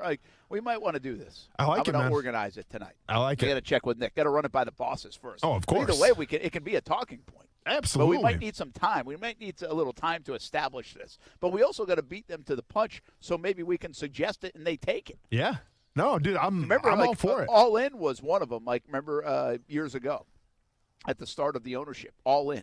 Hey, one of the, Brett, who you telling, man? I remember I've told the story where I was supposed to be in one of those commercials where I was at the some mock roulette table, and I'm wearing my Ray-Ban shades, and all of a sudden I'm like, I'm Austin Lane, and I'm all in. And then, I throw my chips in the middle.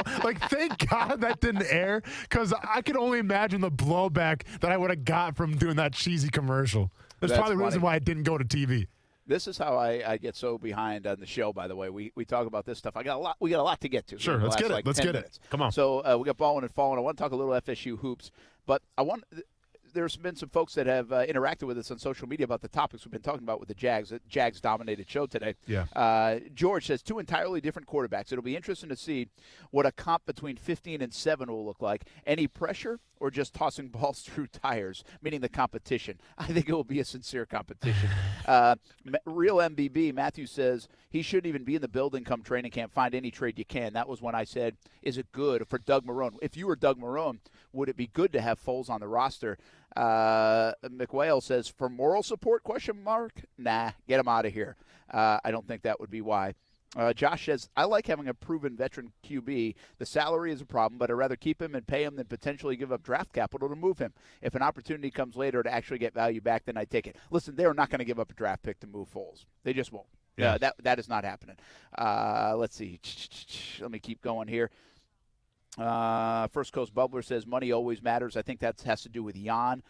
Stevie Sachs says, never a doubt he will sign the franchise tag, gives up $19 million a season, last season, which, by the way, again, it's not $19 million. That was put out there by the Jags, but he did not give that up. It was less than that. You really think he's going to miss out on another chance of that, though, even though it's the tag? Heck no. I'd bet anything on it. And, by the way, Stevie Sachs likes to bet, so maybe he would put something on it. All right. Oh, let me go a couple more for you. I already gave you some of the offensive line ones.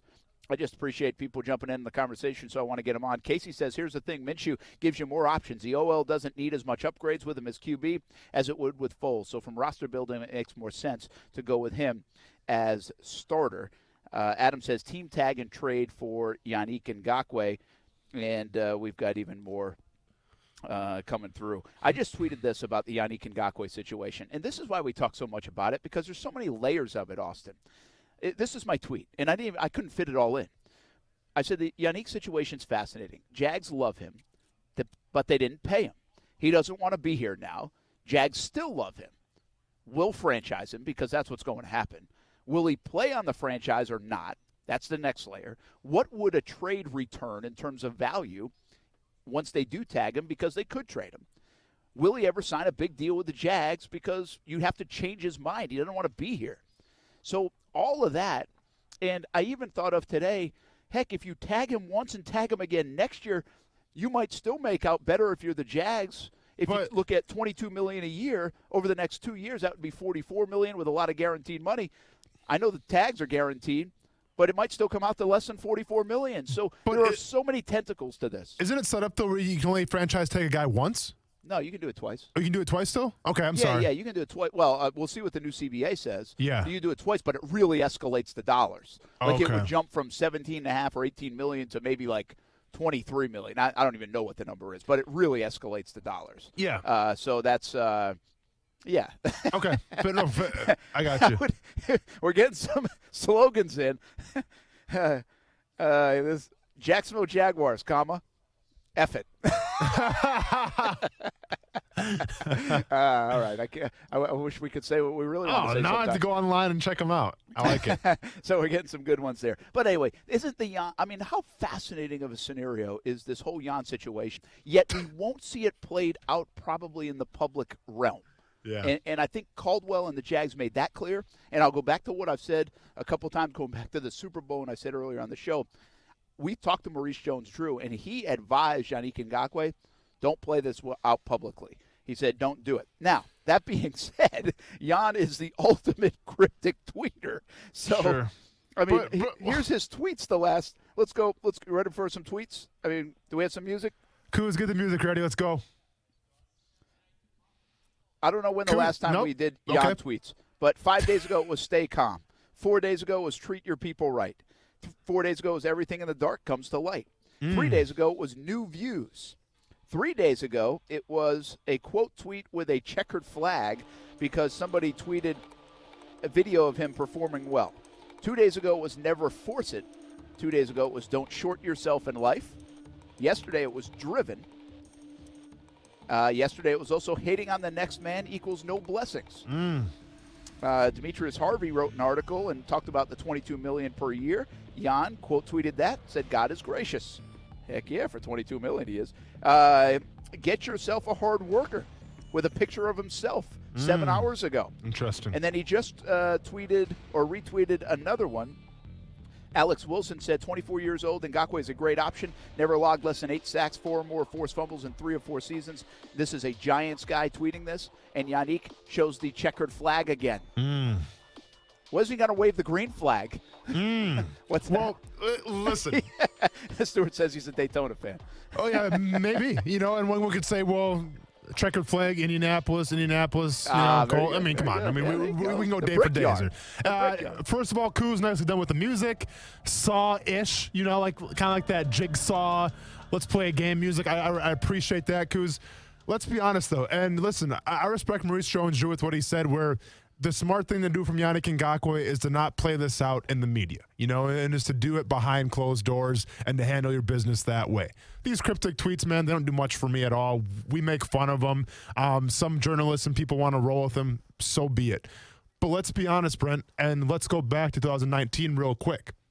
Somebody leaks out that supposedly Yannick Ngakoue got offered $19 million. It wasn't Yannick Ngakoue's camp because we have a pretty good idea that that's not the case, right? Yeah. So why would his camp make up a BS number when it was never offered in the first place? Out the $22 million. Yeah, but I'm saying from last year, okay? Yeah, no, you're right. Yeah, exactly. So one would think then that the Jaguars organization said something behind that, right? Okay. Absolutely. So then let's keep going forward then. And again, I will tell you this. I full-heartedly now believe it wasn't $19 million. Like, we kind of said it at the time, even though that was the report, and that's what the report wanted to be, because that's what the number they threw out there. Correct. But it wasn't that much. Okay, exactly. So then let's keep on going forward. Let's go to the Tom Coughlin press conference. He gets asked about Yannick Ngakoue. What does Tom Coughlin say? He still has a lot to prove in Yannick Ngakoue. Okay, well, once again, that's not behind closed doors. That's you calling him out in front of the media. So for Yannick Ngakoue now to go into this offseason, into the 2020 season, and for you to tell him, well, don't, keep it out of the media, keep it behind closed doors. Well, you know what? If Yannick Ngakoue does that, then more power to him, man. You're a fantastic individual, and I salute you. But I'm not going to be mad if you don't do that, because the team that was trying to coax you into supposedly signing a deal was the team that was on the media saying how much supposedly your contract was worth. It was the team that was in the media at a press conference saying you have to step your game up and you have to prove more. So from Yannick Ngakoue's perspective, man, I think you can do whatever you want to do, and that's just my opinion. Well, he's going to do whatever he wants to do. Jags have power here, too, and what he's going to decide if he wants to play or not. And it ultimately could come to that. And I just wonder how ugly it will get. Will it get ugly? Will there be kind of like a spin of sorts to say, hey, I want out of here. I'm going to be more vocal about I want out of here. I mean, instead of the hints, will it be I want out of here? Simple as that. I mean, he can say that. And if that happens, that then goes into the Jalen Ramsey kind of realm, in my opinion, where the fans may even turn a little bit on Jan because they're like, hey, you don't want to be here. Screw you. I mean, that's kind of what fans do. I mean, fans were on Jalen's side. And then the whole back thing happened, and that ballooned and escalated, and he was on his way out, and they turned on a dime.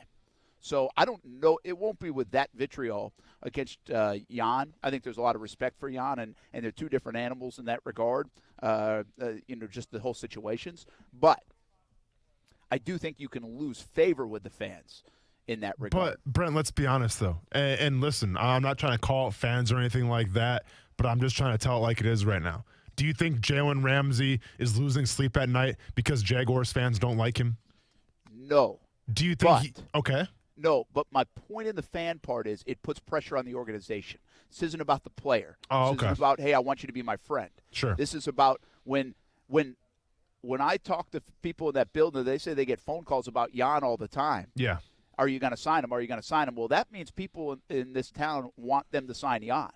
And they want them to make that move. And if I'm a season ticket holder and you're not making the moves I want you to make, then I might not buy season tickets. Mm-hmm. You know what I mean? So it's more pressure on the organization than it has anything to do with Yannick Ngakoue or, in your instance, Jalen Ramsey. No, I that's a great, fantastic point. And I thought you were talking about the player more than actually the fans and the organization. But no, that's a solid point. And let's be honest, think players would like to be liked too. Well, but. yeah. I mean, it helps, right? But and to be fair too, I think with a fan base who, for lack of a better word, whose voice you could argue has not been heard, to the best of their abilities. Obviously, they're still rallying behind Jan to pay that guy. And once again, we'll see what happens down the line here. But I've been very adamant about this, and I'm going to keep on saying this. It's more than money. And I think the pride and loyalty thing that Yannick Ngakoue has fractured with this organization, I'm not sure if there's an amount of money that can fix that. I think it has to do more with, just talking it out and hopefully hashing it and everything like that. But once again, I guess we'll see how this plays out. But I think there's a lot more to it than just Yannick Ngakoue wanting to be one of the highest paid defensive ends in all of football. I think you're right, but I think he's unique in that. I think 9 out of 10 players, you come back and say, hey, we'll give you $22 million a year. They'll be like, okay, we'll figure it out. Okay, no hard feelings. I do think most players are like that, Austin. I'm not saying there aren't outliers, and I do believe Yannick might be an outlier here. But I do think money is the answer sometimes to repair a lot of those relationships. Brent, here's the thing, though, with Yannick Ngakoue. He knows what he's worth. He can play in Jacksonville. He can play in Washington. He can play in Oakland and New York. He's going to get his money someplace, and he understands that. I'm pretty sure he should understand that. So if wherever you go, eventually you'll get what you're worth, well, then why would you want to stay at a spot that you don't want to be at? And I think that's what it is right now in Jacksonville, where he understands eventually he will get his money. It may not even be this year. There may be some stipulations, but eventually Yannick Ngakoue will get the money that that I think, number one, he deserves, but also that he's pursuing. And he understands that no matter where he goes, eventually he will get that money. So the question remains, if you're Yannick Ngakoue and you're going to get paid somewhere, then why would you want to stay in Jacksonville if you're not a fan of the spot? And that's why it's so important for the Jacksonville Jaguars to do everything in their power, number one, obviously, to pay the guy, but also to try to bury the hatchet, which Tom Coughlin, obviously opened up a wound last year. Yeah, and I'm getting no indication, by the way, there's going to be an open checkbook for Yannick Ngakoue. And if that's what it takes, then they're not going to do it. That's just not the sense I get, that this is going to be that kind of thing, even though they would like him and they said all the glowing things that we shared during the show today about Yannick Ngakoue. I just don't think it's an open checkbook. Hey, shout out to a couple other folks on Facebook, always watching, H.J. Scott and also George Gardner. And by the way, I had to bring this in because they want a jersey, man. Where do you find an Austin Lane jersey? Can we still get one somewhere? Do we need Martin Buckley from Palm Beach Autographs? Maybe. Can I interest you in a nice Action Sports Jacks ESPN 690 T-shirt? Honestly, man, I wish I had 92 on the back of it. I know, right? I wish I had a great answer for you, dude. Unfortunately, the jerseys that I do have, they're all kind of went out to family members, and I'm saving one for my son when he gets older. Obviously, he can have it. So if I had one to give out, I totally would. I would probably say your best bet would be go to a Jaguars game, and usually they sell like the old merchandise there. I know a couple of my jerseys in the past have sold for like $50 or something like that. Not too shabby. So maybe head there to a Jaguars game and check it out one time, but unfortunately, I don't know what to tell you, dude. I'm sorry. I'll get to the bottom of it. All hey, right, Cruz, man. Let's not go to break right quick. I want to do ball on the phone real quick. I got to get this in. My ball's got to be Florida State. Florida State fans know they now have a basketball team. Yeah. The place was rocking last night, man. National folks all over the country saying if Florida State plays like that, they could win the whole thing. It's just remarkable to see where they've come to and from. Their basketball program. Nobody's been talking about their basketball program forever, even though they've been pretty good the last even 3 or 4 years. Nice run last year in the tournament, and now this. Top 6 team in the country. They're undefeated at home. The place was absolutely bonkers last night. And when they play well, that's the storyline coming out of here. If they play their game, they're as good as anybody in the country. Florida State basketball, I think there are Florida State Seminoles fans finding out that they finally have a basketball team. I think that's a cool thing. And Leonard Hamilton, wow, people wanted him out, and now he's, king of the hill in Tallahassee. That's my ballin' for sure. I like it, man. My ballin' is going out to Mason Saunders, or should I call him Madison Bumgardner? So, that's cool. Dude, Madison Bumgardner has developed, I guess, a secret identity named Mason Saunders, who literally competed professionally as a rodeo competitor. Now, I don't think he was riding bulls necessarily, but we're talking calf roping. We're talking, I think, steer wrestling. Like, this is something that Madison Bumgardner has been doing now for the past couple of years that nobody knew about until somebody outed him. But, yes, Madison Bumgardner, the pitcher of the Giants, when he's not playing baseball, is also a professional rodeo competitor. And, dude, that is ballin'. That is absolutely ballin'. All right, real quick follow-on is these smoke screens here at the Combine. Come on now. We talked about with Jason Fitz earlier. How can't you commit to Daniel Jones, right? I mean, do you really think somebody's biting on that you might go after Tua? Giants have no interest in Tua. Let's not be – there are silly smoke screens, and that's a silly one. I know you want value for that pick, and they'd love to get out of there if they could, and they get a lot in return. Ain't happening. You ain't fooling anybody, New York Giants.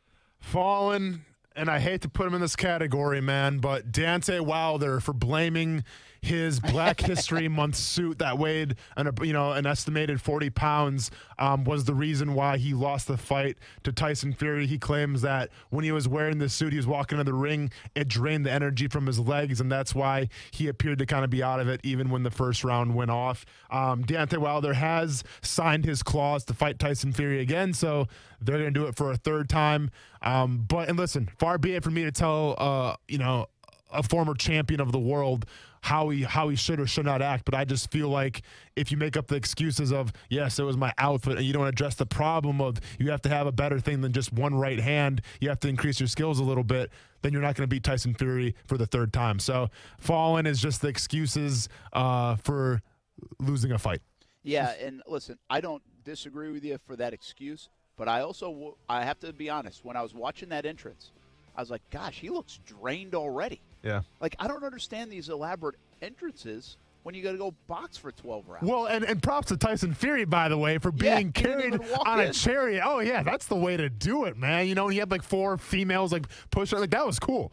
You know what, Brent? And listen, I got this question actually on social media, too. Somebody asked me, like, what's up with these stupid, these annoying entrances? I think people like them more than they hate them. And I put it to you like this, man.